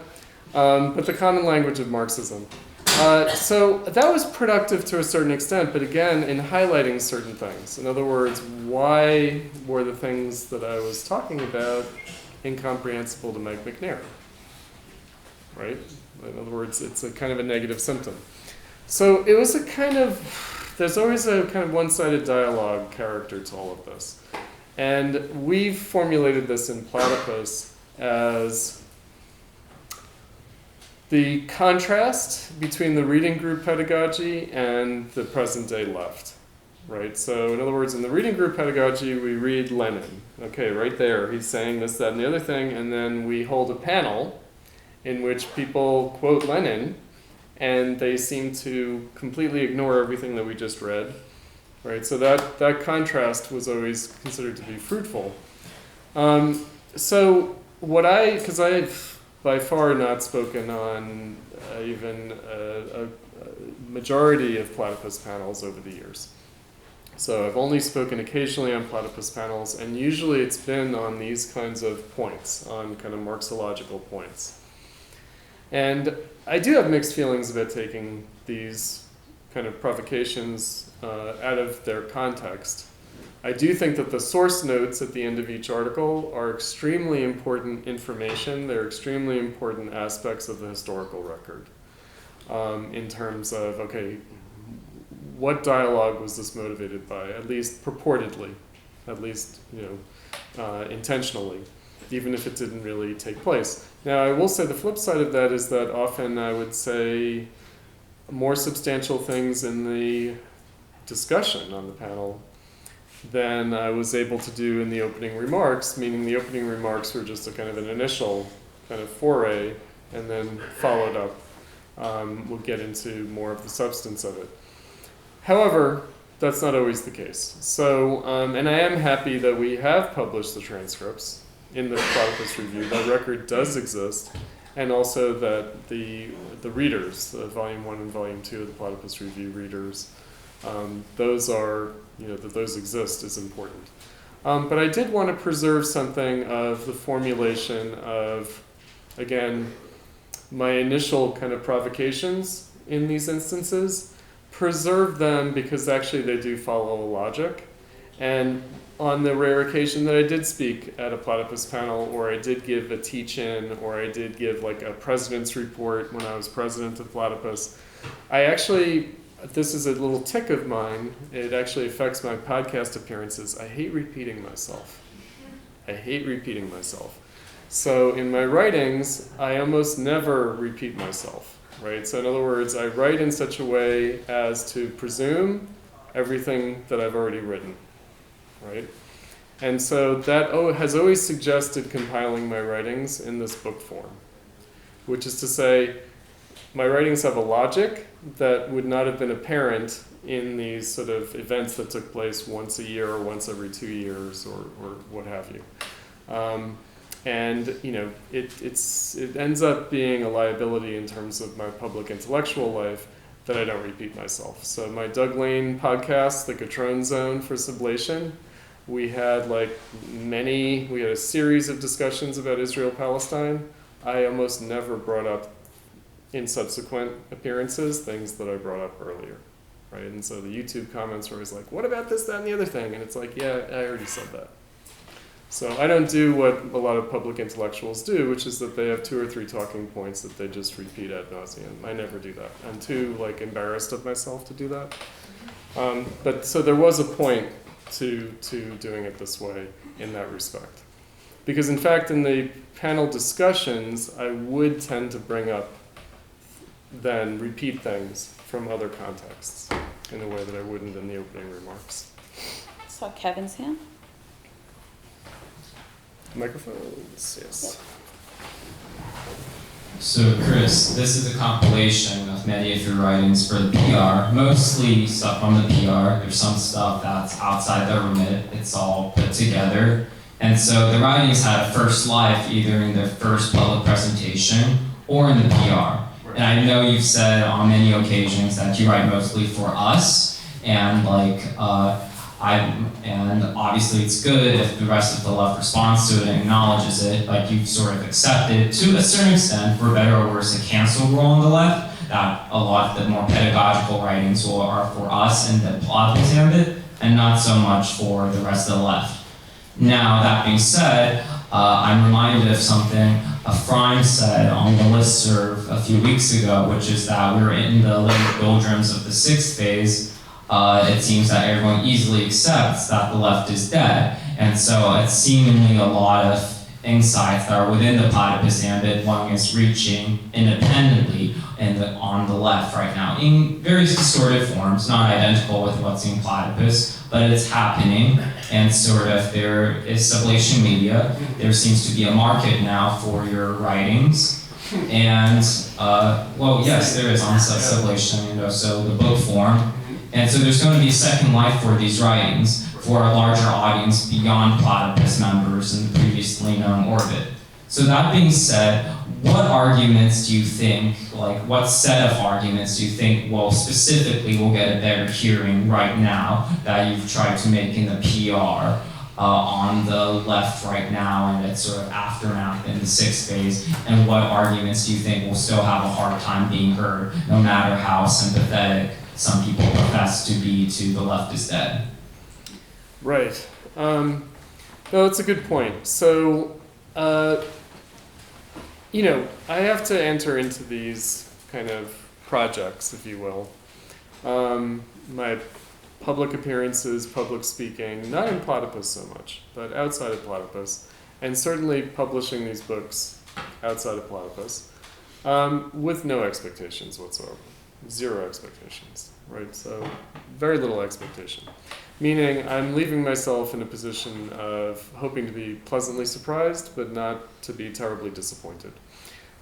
So if it lands with a thud, it's fine, right? Because the books exist, and my experience learning a lot on the left was picking up dusty books in a used bookstore, totally obscure, and being captivated by the ideas. So I think that I mentioned this in the foreword to the book, Writing for the Archive. We used to joke about it. So even in the heat of the moment, the great Lenin debate, oh, you're going to be on a panel with Lars Lee and Paul LeBlanc, and you're going to be talking about Lenin at the Left Forum in New York, and Bhaskar Sankara is out there with this Left Unity Project initiative. And my attitude was, okay, I'm going to say what I have to say, and we'll see. But really, it's going to go to the archive, right? It's going to go into complete irrelevance instantaneously. I did have that understanding. Now, that goes to the Platypus point, which is that the reading group pedagogy, right? People will come to our reading groups and they'll say, what are we supposed to do with this? Why is Platypus reading this? What are we supposed to get from this? What's the relevance of this? No, it's going to be more indirectly related to contemporary issues. It's going to have more of a negative meaning. It's going to be by contrast. So the contrast of the historical Marxist left with today's left, right? That's always been very core. So the second life is now the aftermath of the millennial left. So I myself, I will use my own generational experience. I grew up in the shadow of the 60s. So I knew that something had happened. I knew, there were these people out there. There were these kind of veterans of the new left hanging around,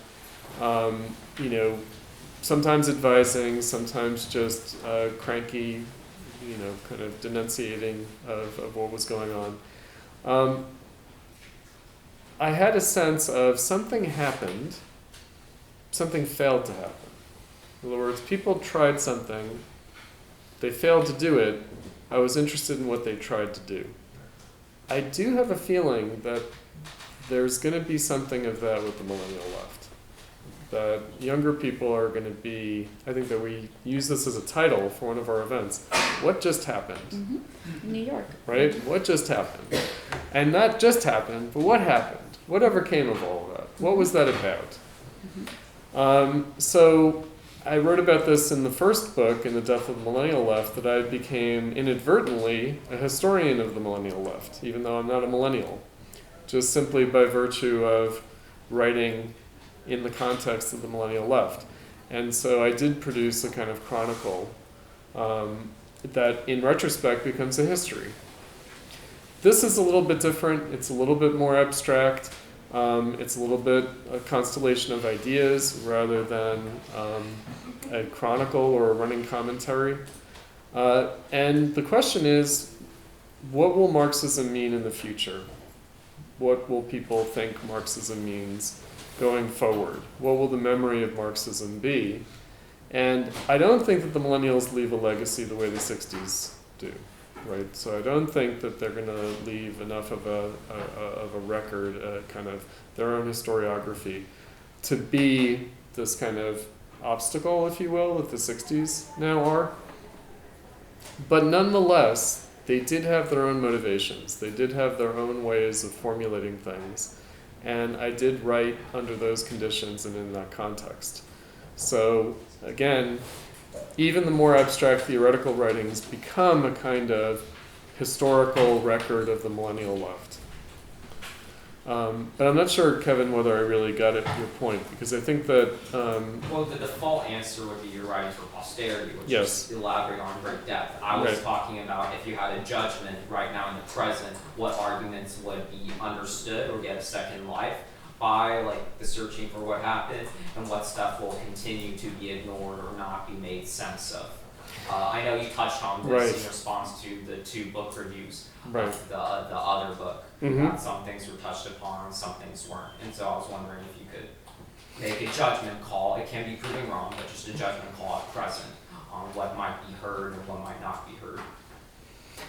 I mean, it's a good question, because I think that, and this is something that we've been struggling with really since 2015, 2016 in Platypus, which is what we've called like the need to educate not only in the history of the left and the history of Marxism and the history of like socialism as an idea and as a movement, but we've really had to try to deal with education on the level of like politics 101, civics 101, right? This kind of more fundamental issue, because the left is responding to, but also in important ways avoiding responding to, the political crisis that's taking place around them. In other words, they have a kind of way of avoiding it, which is to say, oh, Trump's a fascist, or US imperialism, to just assimilate it readily into some stock ideology that actually doesn't say anything. So, interestingly, I'm a little bit torn on this question, which is to say, I've certainly emphasized Marxism at the level of politics and political ideology, rather than economics or the critique of political economy.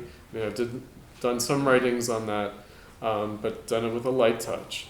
I've really emphasized the political question, and also been pretty unabashed about taking the United States example as the central case. In other words, saying, okay, what's going on in the time of the millennial left and now in the aftermath of the millennial left, what's going on politically in the United States does have a world historic importance that both reaches back and reaches forward. I wanted to publish both of these books last year. I didn't really want to publish either of them this year. The reason being that this is the election year, and I do think it gets overwhelmed by the impending crisis of the election in 2024. But I do think that what happens later this year will probably affect a great deal how these ideas play out in the world. In other words, what's considered important or not important. The one thing that we've acknowledged in our internal discussion in Platypus from the death of the millennial left is how no one's talking about the black question. Right? So given the prominence of BLM, especially after the George Floyd protests, it is remarkable that people don't really want to touch that. And I think that, again, we're living in a time when things are being dissociated, disconnected, right? It's almost like, well, that's a whole other problem. And so, but again, I think that only time will tell. I imagine that these things that might not be immediately relevant right now might prove to be more relevant in the future. Right? Especially as, even when I write about very hot button issues, like Israel-Palestine, like I did write the freaking article, Israel-Palestine on the left. And when I wrote it in terms of, and the war is going on, or the genocide is going on, whatever you want to call it. I wrote it in such a way that I hope, and I think it will, stand the test of time. In other words, it will make sense next year, 5 years, 10 years, 20 years. It will actually make sense. And that's true of everything that I write. But we'll see. In other words, we'll see whether, it could stand the test of time. That doesn't mean it will be particularly relevant. It doesn't mean that it will be received in any particular way. So we're going to try to go rogue and stay here until 8 just because there's some questions, so let's see if we get kicked out. We started late. Okay, thank you. I tried to make it kind of short, but I hope I can still make it concrete. I just wanted to ask you about maybe the relation of your writing and the idea of Platypus is kind of presented in it, as to the question of what's the relation to the broader idea of Kautskianism in a way, because in the book, and it's on the death of the millennial left, we have two main critics, and it's Lenin and Adorno, not Kautsky. But in a way, when we look at the millennial left, the more interesting symptoms are all in a way, in some form related to the idea of Kautskianism. Mm-hmm. And I remember from your article on Lenin, or one of the articles on Lenin, that you say the relevance of Lenin maybe is that it's not really relevant at the moment. Mm-hmm. But on the other hand, I was thinking about, because we had the European conference in Berlin just a few months ago, mm-hmm. and there was because the whole question is about what you said also about the party, but in a way the question of what would it mean today to build a party is not necessarily connected to Kautskianism, and this kind of question was brought up in the European conference, because there were I would identify 3 main forms of how to address the question of the party, the neo-Kautskians, mm-hmm. but that were all kind of millennial left kind of organizations that were on the conference, but they were all kind of saying, okay, we see no possibility for doing it. Then we had people like the Sparks, mm-hmm. that were in a way ultra-Leninist Trotskyists, mm-hmm. was saying the problem is not that we have no organization at all of the working class, but that the working class is organized. Yeah. But maybe Olaf Scholz, the Chancellor of Germany, is the new Kautsky. So meaning, which is in a way dumb, but in a way it fits the point of the problem is not that people are unorganized or in some random workers movements and can be organized for socialism just by uniting them and mm-hmm. making it grow, but people are in a way in a administered world. Uh-huh. There is the problem of in a way the Second International came to more is in a way not just gone, but it's more alive than it should be, overripe maybe. Mm-hmm. And then we had Stefan's teacher on Marcuse and the the not really the working class, but the oppressed groups. Yeah. Yeah, but how that also was an idea of breaking up the administered working class to the new proletariat. Not an alternative, but and not. And my question is kind of when we think of the present, in a way specifically also when the Zoomers have this weird kind of red group, neo-Maoist Stalinist term, in a way I find it like weird and dumb.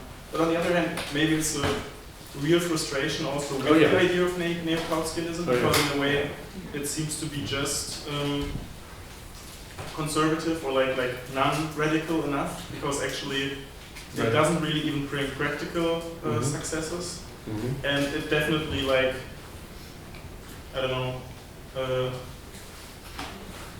makes the idea of like the radical break that would be a revolution maybe unclear.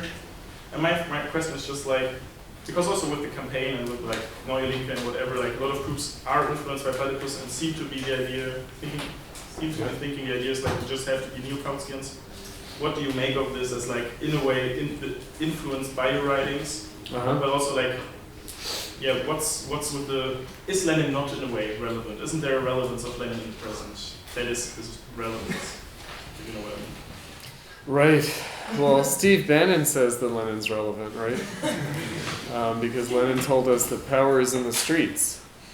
No, I mean, in all seriousness, I would say that the problem with Kautskyism is that it's actually, a kind of a high symptom. In other words, the problem with Kautsky, the problem with the Kautsky-Babel party, the problem with the SPD, is not at all present. I'm surprised that the Spartacists, but of course they're in their terminal decline now, would say that social democracy today, but really social democracy after World War II, is anything like social democracy before World War I. I'm surprised by that. Only because the function of the party organization is entirely different. So you guys may or may not know, so the workers' councils, there are still workers' councils in the Bundesrepublik. And those descend from the revolution of 1918, 1919. So they were incorporated into the Weimar Republic and then taken up into the Bundesrepublik. But they became not, revolutionary organs of a dictatorship of the proletariat, but they became organs of co-management, of capitalism by the working class. Which was not the case before World War I. Like the SPD, the unions were not like co-management. In World War I, they sort of took on that role with the civil peace. But in fact, that was a problem, and that led to the revolution, meaning the dependence of the German war effort on the organized working class, that when the working class did rebel against the war in 1916, that's when Lenin said, the world revolution has begun. Right? So the world revolution in Lenin's mind began in 1916 with the strikes against the war by the SPD, organized working class. So I'd say that, Kautsky's a high symptom, if you will, that we'd have to achieve Kautsky, if you will, prior to having to achieve Lenin, in that sense. In other words, if Lenin represents discontent or a limit of the Kautskyan conception of the party, well, we're nowhere near that now, right? So the problem with the Spartacists and the Trotskyists, Adorno and Horkheimer put it this way in 1956. The problem with the Trotskyists is that they're still waiting to be reinvited to join the Politburo, right? In other words, whether it's the communist parties or the social democratic parties, the idea is, we'll be invited in as the new leaders as opposed to the misleaders. But basically it will be the existing party, but just with Trotskyists at the top. No, obviously that's not going to happen. And there is a problem because, Trotsky's perspective was actually not that in the 1930s, but it could be mistaken for that. Already in the 1930s, it could be mistaken for that. Certainly after Trotsky's death, after World War II, that's what it becomes. So I would say, because I do say this, a couple of things. One is the task of a socialist movement now would look more like anarchism than like classic social democracy, first of all. Second of all, you read Lenin's What Is to Be Done, and he's ticking off all the boxes on all the rogues and renegades. He's talking about the legal Marxists and the economists and the workerists.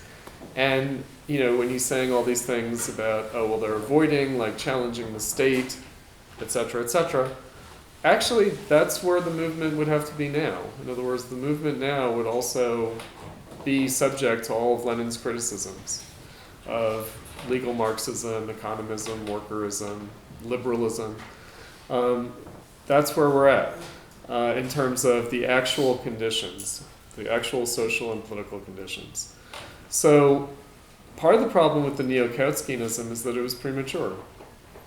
Right? It was just trying to wind back the split between the socialists and the communists in the early 20th century. And in some ways it was trying to wind back the sectarianism of the 1970s. Right? It was trying to re-achieve the kind of unity of the New Left in the 1960s. Of the SDS, we might say. And today, the DSA seems to stand in the same position as the SDS. In other words, the SDS found its limit and crisis in 1968. The DSA similarly reached its limit and crisis, we might say 2020, 2022. So it reached its limit. The second Bernie campaign. But also, the SDS did a lot more social movement organizing than the DSA has ever been able to do. So again, Kautskyism, it was premature.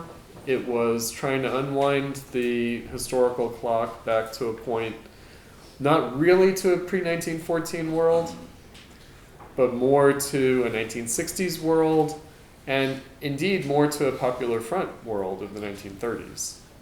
Right? And you will hear people like Ben Burgess or Bhaskar Sankara raise the Popular Front as their model, actually.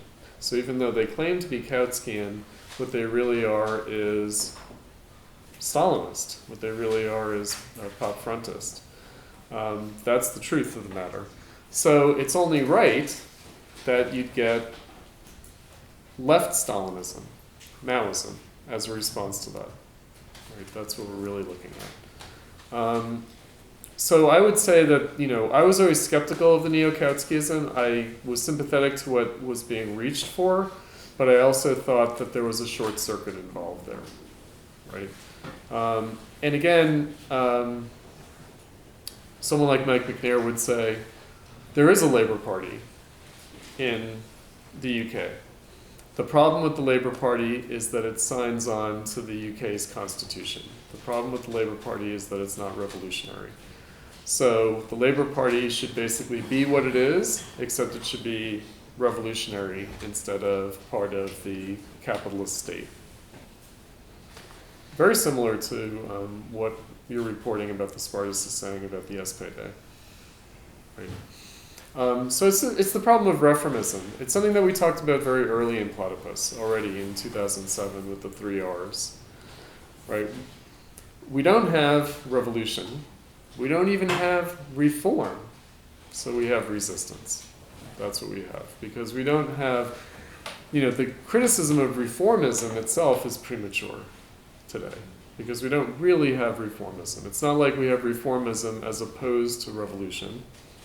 We don't even have meaningful reformism, meaning we don't have the working class as an active agent in shaping capitalism, which was the case in the period leading up to World War I. There was, at least the Marxists thought, we should entertain this idea. Maybe they were wrong about this, maybe they were deluded about it, but they did think that the working class had shaped capitalism in the 19th century, that the working class's own struggles had actually given capitalism the shape that it had. Can we say that today? Can we say that the form of capitalism we have today has been actively shaped by the working class? It would be a stretch to say that. Matt? Kevin's was close enough to mine, I'll pass. Okay, then Ben Katz. This side.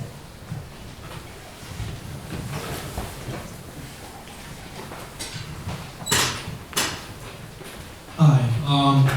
So Spencer's and Kevin's questions sort of prefigure what I want to touch on, so I apologize, Chris, if I make you repeat yourself, but I think it's different enough. When Platypus was founded, there was initially an understanding that, in a sense, it could make its mark within a decade. Obviously, that hasn't been the case. And here you say that publishing these writings really primarily serves as a mechanism for posterity. And obviously, there seems to be a difference there. And so what I'm wondering is, in addition to the function of publishing a book that compiles all of the materials you've written for the PR, perhaps as a better way for the membership of Platypus itself to engage with its own archive, who is the audience today, if any? Is there someone this is reaching out to? Like, is there a reason to turn the pedagogy outward beyond just being like, hey, we're not just like an inwardly looking sect? Who might it be? And additionally, what is the intention of reaching that audience? What might be the relationship of people outside Platypus to your writings and what they're intended to accomplish? What is the goal of connecting them to it? Does it relate to Platypus? Right, so it actually gets back to something that Pam raised, which is, well, Platypus is the millennial left. In other words, Platypus was a millennial left project. In some ways, it was one of the only millennial left projects, meaning it wasn't a legacy project of the baby boomers or Generation X. So we could say the refounded DSA, because it is kind of a refounded thing, it's not the old DSA anymore, and Platypus are the only actual millennial left projects, organizations. I guess, no, Cerise and Podemos, Gen X, and they were legacies of other things. But we can make that claim. It might be a little bit inflated, but let's run with that one. Well then, what is Platypus? In other words, what does the experience of the millennial left leave as a legacy? Right? Now, internally in Platypus, we've been talking about this, about Platypus being now generationally more a Zoomer project than a millennial project. Meaning the initial generation of Platypus members has mostly retired from the field, still present to a certain extent, but it's remarkable how many of the first generation are basically gone. Not gone because they've gone on to do something else politically, but really just retired from the left. They could come back, but again, what would their role be? And what is the role of the millennial generation, the millennial project that Platypus embodies? Now, it's not to learn, but to teach, right? And so teach who? Teach the next generation. And again, this is part of that, right? I'm not sure that I'm going to continue writing in the same way that I have written. I might, go back on my own words now, but I feel significantly that I'm not going to continue to write the way I did for the last 18 years. That the motivation is going to be lacking, right? So, if I have to debate rad libs, right? Or if I have to debate Maoists, no. I can debate some Trotskyists, maybe. Some ex-Trotskyists, like McNair.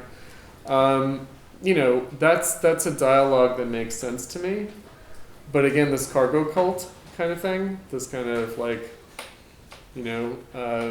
neo-Maoism is, first of all, it's anti-intellectual. Let's put that out there. It's extremely anti-intellectual, meaning we're not in the same environment, the environment of thinking that the millennial left actually was, right? We're in a different moment. I just want to say that when Adorno criticized actionism and pseudo-activity and hostility to thinking, he did that in 1969. He might not have done that in 1968 even, or in 1967. It's in 1969 that he's like, the brutal practicism of the actionists. He would not have seen the students as that before 1969. There's a turning point. 1968, 1969, there is a turn. I've lived to see it myself. There is a turn, right? We're not dealing with Bhaskar Sankaras anymore. That's not what we're dealing with. And so it's not going to be motivated the same way. It's not going to be the same kind of writing. So, yes, wrote it for you guys. Wrote it for you guys. Definitely wrote it for you guys to learn something from it, to do something with it, maybe. I don't know. We'll see. It's an experiment. Like I said, I'm not going to make any great claims. I think that I've written something. Maybe, maybe not. I was joking. I was talking with Spencer about this. I was talking with Clint about it. I was talking with Doug Lane about it. We recorded this week's Cutrone Zone last night, and outside of that context, I was like, Ben Burgess or Matt McManus, they're going to pick up this 700-something page book, and they're going to flip through it, and they're going to say, there's absolutely no argument here. There's nothing. There's just nothing to this. It's just a lot of hot air, a lot of rhetoric. Who am I to say otherwise? Right?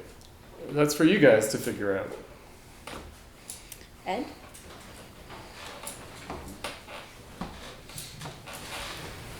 Thanks. I'm curious what you make of your reception among a few pretty politically insignificant millennials. In particular, our last convention we hosted Johannes Regel from Sweden. And he's undertaking, I think, influenced at least in part by you, he's undertaking civil social organizing. And at this year's convention, we're hosting Sean KB, who's doing the same thing. And so, if we think about the task being to constitute the conditions under which Lenin could write what is to be done, right? Where there are economists and workerists and legal Marxists and liberals, and they're all sort of falling short, but we're not even there, and we need to get there first. When you think of these examples, some in Platypus have a little anxiety over these figures because of the fact that you've influenced them and have referred to them as like bastard children or monster children or something like this. I don't really see it that way myself, but there's anxiety around this, right? And so I'm curious, do you see these examples as fulfilling the vision you described of what's needed, or do you see more peril and problems with this as opposed to prospects and possibilities? I don't see that. No, I don't think that we've created monsters, really. I don't think that Platypus has had a negative effect in that way. I don't, right?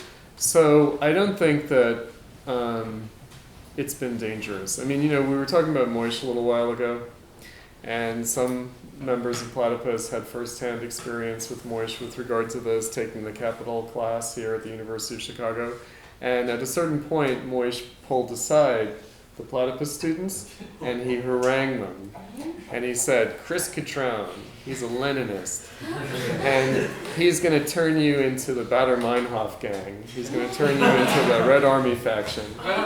And of course I had to chuckle when I heard about this, because I was just like, yeah, Platypus can't organize itself out of a paper bag, let alone start a terrorist movement. But anyway, well, prove me wrong, children. No, you've proven me wrong. Here we are. Okay, good. So, in other words, if I produce some militant liberal, community and labor organizers, that's cool. I know damn well I'm not going to produce any terrorists, right? Because we just haven't. We've generated frustration in Platypus, but not that kind of frustration, right? So we've generated what I consider to be a potentially productive, positive, salutary frustration, as opposed to, I just want to do something with these ideas, I can throw a bomb, right? Adorno had the experience of his own students becoming terrorists, right? And the reason that Moish was so freaked out at me, Moish knew personally knew people who kidnapped the Israeli athletes in Munich. Personally knew some of those people, right? But that's not our experience. We haven't had that effect. I've been afraid of a terrorist turn with the millennial left. It hasn't really happened, right? Thankfully, it hasn't really happened. I've been worried about that, but we're not going to be responsible for it. We're not.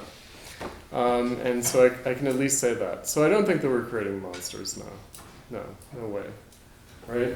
Go ahead. To the other part of the question, do you see any political promise coming from people taking inspiration from your teaching and actually undertaking civil social projects of any kind? Possibly and hopefully. I mean, what I'd say is that I think that starting out, I always had a notion with Platypus, early on, what our limitations were. Right? We're not going to be a political party. We're not going to be like a new sectarian tendency. Our effect is going to be indirect. Our relationship to any potential action, any potential social or political action, any activism is going to be indirect. In the campaign for a socialist party, which Ed, you participated in, we always had to hold back the Marxism. We had to hold back the ideology. In other words, insofar as a lot of Platypus members participated in that project, right? They always had to, in a sense, actively put their Marxism on hold in order for it not to interfere with what really had to happen, which is, the way that I understood it was, if we do this kind of theoretical learning and intellectual learning in Platypus, book learning, if you will, then in the campaign, it was really about practical learning. In other words, it was learning to be an activist, which is an entirely different skill set than learning to be an intellectual. It's very different. And in fact, it might select for different kinds of people, different kinds of personalities. We've had this experience in Platypus, which is not everyone's a born organizer. They're not, right? Some people have a talent for organizing, other people don't have a talent for organizing. That's fine, right? Not everyone has to be an organizer. Not everyone has to be an intellectual in the same way, right? Again, the indirect relationship, the non-identity, if you will, to use philosophical jargon, of theory and practice, of thinking and acting, of Marxism and politics. Marxism and politics, the title of this book. These are related, but they're not identical. There isn't really a Marxist politics. Let me say something about that. Something that certainly has been motivated by our experience in the millennial left, and something that Spencer and I have thought a great deal about, which is to say, looking at Marx and Engels themselves, they invented nothing politically. Nothing. They appropriated from the existing movement. Nothing is original in Marx. Nothing programmatic, nothing practical, nothing is original. Right? So what is original? I guess there's something intellectually original, but even that's not terribly original, right? It's bourgeois revolutionary thought, it's the Hegelian dialectic given an extra twist, right? There isn't a Marxist political economy, right? There isn't. There really isn't, and this is, again, to go back to Moish, it's not like Marx produced a social theory, right? Because that was what Moish did here at the University of Chicago. He promoted the idea that Marx was a social theorist, and his social theory was better than other social theories. It explained more than other social theories. No, that doesn't really hold water. There isn't like a Marxist social theory. We touched on this in the summer reading group a couple of summers ago.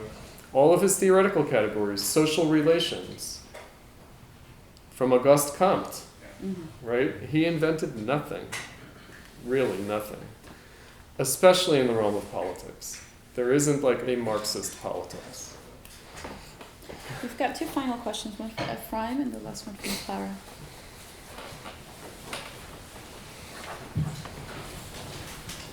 I think I'll just, Pam, I don't know if you want to translate. I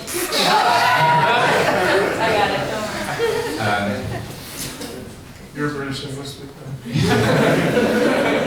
I'm a cosmopolitan. I think I'll just maybe drill down on the question of Mike McNair. Because I think he would say that he does understand what you're saying, he does recognize it. And this is what was discussed on the panel at last year's convention as Lukács-inspired ultra-leftism. And this goes to the point you raised about the Labour Party, and I think what you don't mention, and I find this interesting, and it's not a topic in the book is trade unions. Because Mike McNair has this idea that the left is something that's objectively generated as a kind of social layer from trade unions, and that trade unions are kind of necessarily have to be formed, right? He has this kind of objective way of explaining the phenomenon of such a thing as the left, of a more or less petty bourgeois intellectual nature, and that you can't avoid that or go around it. And what he thinks the legacy of Lukács was on the New Left was the attempt to avoid that problem by essentially trying to go around it. And that's where the question of the Labour Party kind of remains. It's the Labour Party as the political expression of the trade unions. And so maybe you could, and I think it's important that you've touched on this in many ways in the discussion. One important one being the non-identity of party, state, class, like these ideas, and of trade unions, which themselves are not identical to class, and so on. So maybe you could address why in Marxism and politics there isn't a kind of direct address to the issue of trade unions, and what you would say to my dad. And then a kind of corollary to that, as follows on from Ed's question, is that I think what we see with the civil social organizing that's been kind of indirectly inspired by Platypus and by your own writings, and this is what came up at the European conference where we had these symptoms on a panel. I think Ben Studebaker, who's sitting in the front there, was criticizing them for lacking a political perspective, and for not actually, and I think Pam quoted this from one of your writings of abandoning the state, and of abandoning a political outlook, and actually not being able to explain one's historical perspective by abandoning certain political questions for fear that they're going to entrap you in exactly the same leftism that already exists, and therefore the move towards anarchism is an attempt to bypass that problem, which kind of goes nowhere because it doesn't offer a political, it doesn't say something about what the political states of the present and potential future are. And I think that's something important that's been, that part of the point about capitalism, to go back to the earlier part of the discussion, as self-contradictory and not being anti-capitalist, is that capitalism generates certain unavoidable political questions and possibilities that have to be addressed and that are expressed in distorted ways by capitalist politics. Okay, I know that was a lot, but kind of has to go. No, there's if I could unpack that a little bit. So the idea would be that the working class is objectively driven by capitalism to assert its collective interests, and that the emergence of that out of objective necessity then motivates petty bourgeois or bourgeois intellectuals to reflect upon the nature of society, right? That basically the left is that, but it comes out of a more objectively motivated process of the need for, if we think of trade unions, labor unions as collective bargaining units, and I think that I do talk about it around the edges. I talk about the fact that in the industrial era, according to Marx, labor can only be constituted as a commodity. The commodity exchange can only happen through collective bargaining. In other words, without collective bargaining, you don't even really have commodity value of labor. Okay, so then the question is, well, why was the Labour Party Fabian? right? So in other words, yes, it's because the Fabians are intellectuals and they are trying to deal with the social question, to put it in terms of the 19th century. So why that and not Marxism, for example? And you've written on this, Ephraim, because what came to mind is, well, that can take all sorts of forms. In other words, it can take a kind of Bismarckian, like a kind of Bonapartist form of what does the state need to do to address the social question, and how does the state need to relate to the working class, right? So that kind of statism. Again, I'm dealing with this around the edges. So through the example of Ralph Miliband. So when Bhaskar says, I'm not a Leninist, I'm not even a Kautskyist, I'm more a follower of Ralph Miliband. In a way that Michael Harrington, who founded the DSA, would never have been a follower of Ralph Miliband. And, so when the DSA intellectuals say what they're about, like a Ben Burgess or a Bhaskar, they say, or who's the editor of Catalyst? Vivek Chibber, right?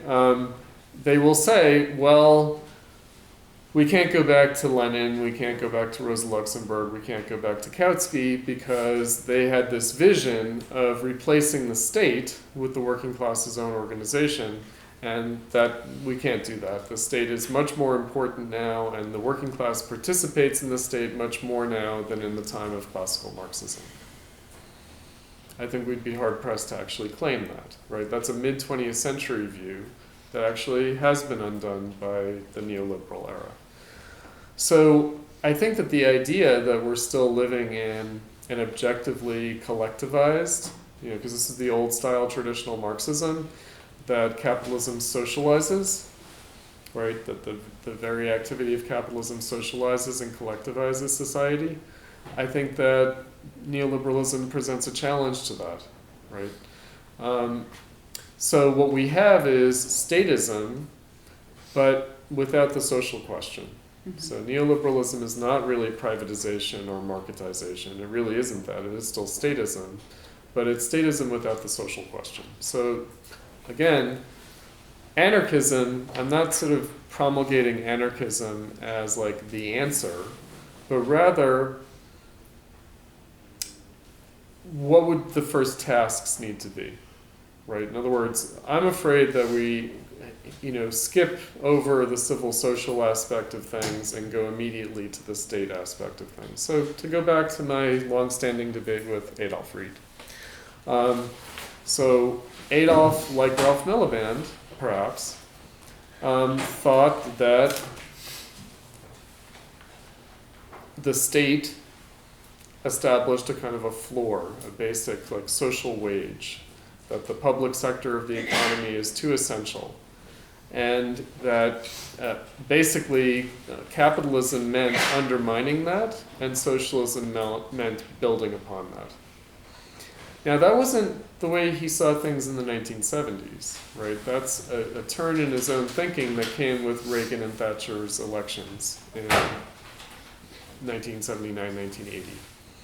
Meaning, fight the right replaced the struggle for socialism. Fighting against neoliberalism, fighting against the undermining of the social wage, that took the place of the struggle for socialism, and the struggle for socialism was going to come sometime down the road.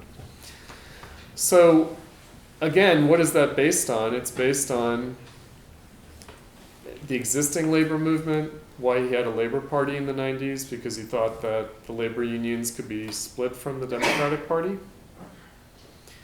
Without ever wondering, but are the labor unions what they used to be? Are they at all what they used to be? So, I am a Trotskyist. I am a reviled Trotskyist. I do believe in what Trotsky said in 1940 on trade unions in the era of imperialist decay, that if the unions aren't led by socialists in the interest of revolution, then they just become arms of the state. So again, there's the state and there's the state. And there's actually a conversation that we were just having at the coffee break downtown before coming down here, where, didn't the fascists do what the Bolsheviks did, right? Didn't they have like a little revolution? And the main difference being that they didn't smash the state. Right? So Kautsky still had a vision, Marx had a vision of smashing the state. It wasn't just Lenin, it was classical Marxism per se did have this understanding, and why orthodoxy fought against Edward Bernstein revisionism, smashing the state. Why is that necessary? And also what makes such a thing possible, right? Why can't the military just decide one day, oh, we ought to support the socialists? Why would that not be the path to revolution? For example, why does the state have to be smashed? And again, it's not that the state has to be smashed, it's that the working class has to be sufficiently organized to replace the state. So again, in the quotation that Pam read, avoiding the question of the state means avoiding the question of revolution. That's really the point, right? So now the closest we've come to a crisis in our time, in the time of the millennial left, has been a political crisis. And it's been a very shallow political crisis, meaning it's been a crisis of the parties, but it's been an electoral crisis of the parties, populism, right? And it's been on a very shallow basis, it's been highly ideological, it's been understandable almost entirely in terms of marketing, right? Messaging. So what people complained about in my time in the 1990s, people thought it was a scandal that Bill Clinton brought in a marketing guy to advise his campaign, that they were going to bring someone from the commercial marketing domain to be a political advisor. It was like, well, what's happening to politics? How is this going to work? Oh, are you going to run a campaign based on polling and based on marketing? It was a scandal. Now it's completely taken for granted, right? So in other words, it used to be understood that a party had to build constituencies, that it couldn't just market to the broad public. I think this came up in 2016, the idea that Hillary Clinton versus Bernie Sanders. Bernie Sanders had an incoherent movement, right? Sanders voters, but Hillary Clinton at least had to appeal to the actual constituencies of the Democratic Party. In other words, she had an actual base, so to speak, whereas Bernie didn't have a base. He had this mercurial electorate that, as it turned out, significantly shifted from him to Trump in the election of 2016. So again, what do we mean by politics? What do we mean by the state? And certainly what I mean by anarchism is social action.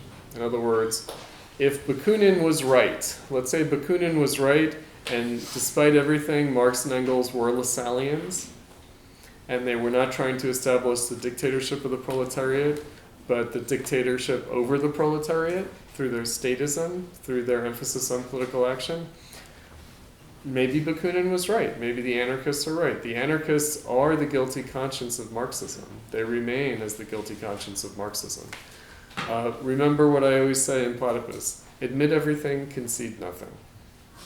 Right? We have to admit the anarchist critique of Marxism because it seems like what they warned about came to pass. It does seem that way. And yet it's also true, Marxists have always been right to say that anarchists don't have a theory. Right? And at the end of the day, anarchists are going to be hopeless with regard to actually overthrowing the state, actually smashing the state. Right? So those are the thoughts that come to mind for me. And I will finally say the American example. So Mike McNair, the CPGB, the British example, the American example. There's a Labour Party there isn't a Labour Party here. The way Mike McNair describes it is, in the United States, the working class has never broken into high politics. Whereas in Britain and in Western Europe, they have. And in some of the third world, they also have. The working class actually broke into the realm of high politics. In the United States, they never did. In this respect, the United States is backward. And yet, what does the working class breaking into high politics in Britain or Western Europe or in the developing world amount to? It amounts to a prop for the capitalist state, which he can't deny. So what is a liability in the American example might also be a virtue, or at least a virtue of clarification, which is to say, what kind of working class organization, what kind of party, a party based on the trade unions. Well, the trade unions in what respect? Right? Were the trade unions the school for revolution, which is what classical Marxism called them? Or were they just the collective bargaining unit of constituting capitalism? Again, I brought up the Bundesrepublik, I brought up Germany, the workers' councils. So you do have, a high level of unionization, a high level of organization, you have working class-based parties, you even have, in the political system, co-management at the level of the workers' councils, the politics. But what does it amount to?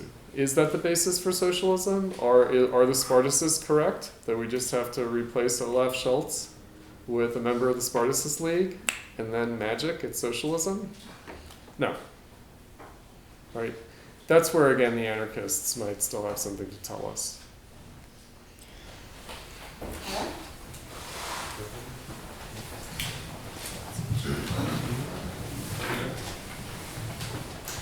Hi, so I'll try to be fast because it's already past 8 and just ask my second question, but I feel like it's maybe rather naive, but I flew all over from little Austria to big Chicago to ask my question, so I will do so. When I was at the airport, I read your article or chapter, We Are All Friedmanites Now.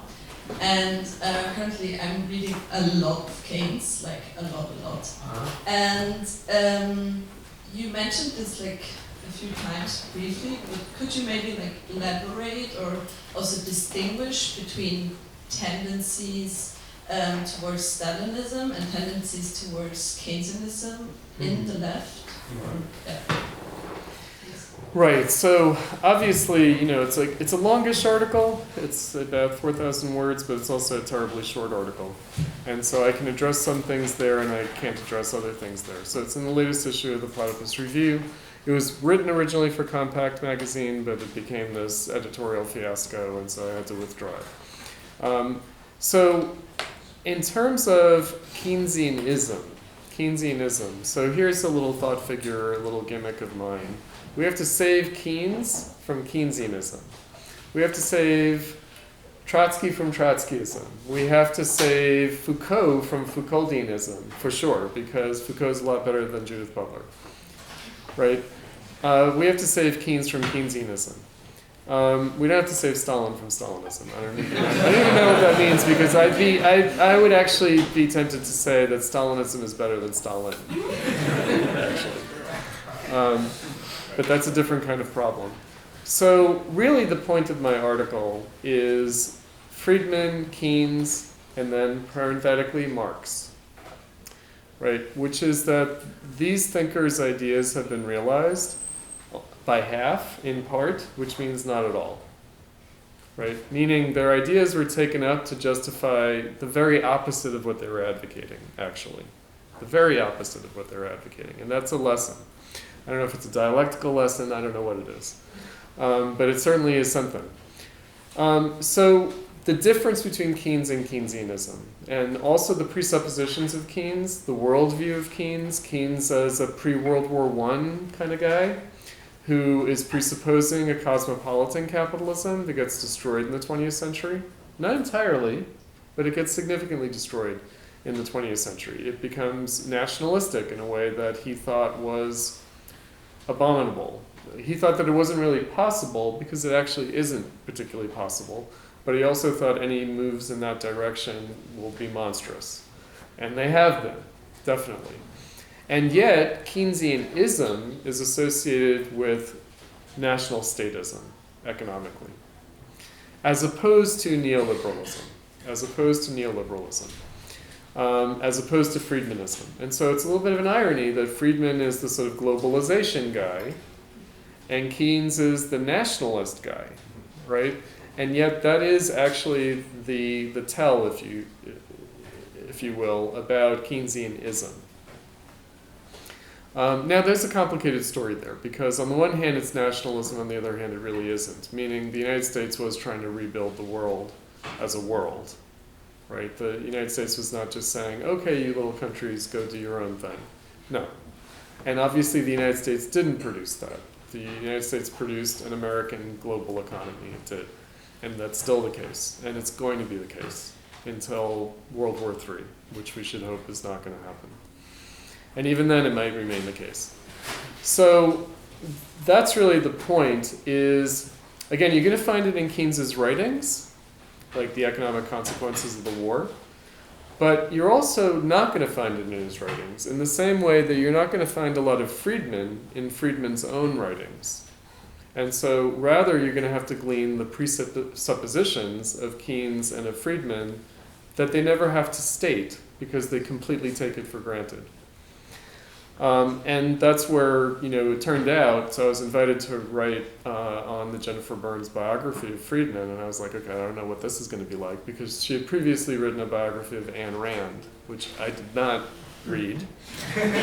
No, and so I assumed this is like a progressive liberal historian who's going to do a kind of hack job, who's going to, kind of savage Milton Friedman the way she must undoubtedly have savaged Ayn Rand. No, it turned out to have been a sympathetic biography. And it turned to be all about this. It turned out to be how Friedman was a progressive, right? And in fact, he had an entirely different set of concerns and a different goal than what neoliberalism turned out to be. That's also true of Keynes. But again, it's not always going to be found explicitly articulated through the writings. It's going to have to be found in the presuppositions, the world that he was created by and that he sought to fulfill. In other words, Keynes wanted to fulfill the promise of the pre-World War I world. He did not want to alter it, right? So again, the way Keynesianism is taken up, New Dealism, it's understood to be antithetical to the era of liberal capitalism before the New Deal that supposedly produced the Great Depression, etc. No, that's not Keynes's view at all. He doesn't want to overthrow the liberal world of the pre-World War I imperialist era of capitalism, not at all. Neither did Friedman want to overthrow the Keynesian Fordist world. He did not. He wanted to build upon it. And so that's easily lost. Similarly, Marxism didn't want to wreck capitalism. He's not anti-capitalist. He didn't want to overthrow capitalism. He wanted to fulfill it, right?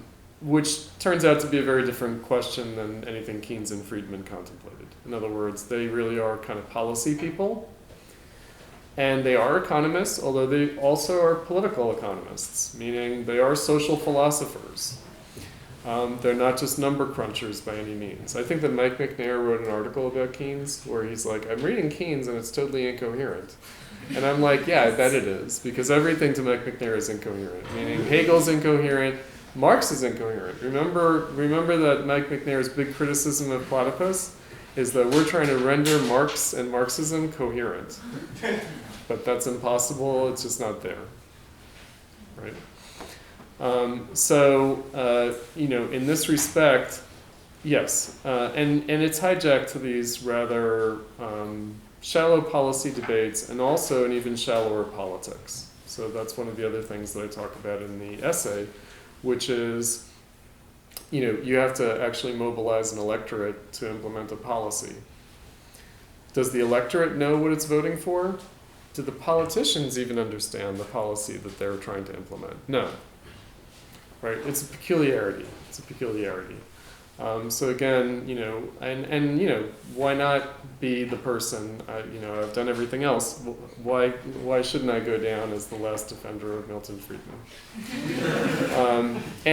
Spencer can speak to this. Like last fall, I wasn't in a particularly good state of mind. I haven't been in a great state of mind the last 2 years. But when I was reading the biography, kind of reading it, and I'm like, okay, am I just like depressed and kind of paranoid, or am I actually reading this? Meaning, this thorough biography. I knew nothing about Friedman. I had read some of his books, and I knew some of the history, but I wasn't an expert on Friedman at all. And yet I had discerned in Friedman something, and she found it too. And so I had to send the book to Spencer and say, pinch me. Like, is she actually saying this? Or am I deluding myself? Which was an interesting experience. Right? This is the kind of intellectual work that actually Marxism makes possible. I do think that, a progressive liberal historian, intellectual historian like Jennifer Burns, she can bear down on Friedman and discover something, whereas I can read his popular books and discern it too. Why? Because the framing that Marxism gives us of the basic historical context, the historical problem, allows for that. Right? So again, it's not going to be actually in Keynes's writings or Friedman's writings, but it's going to be in the world that gave birth to them. Cool. Great. Thanks, guys. Thank you.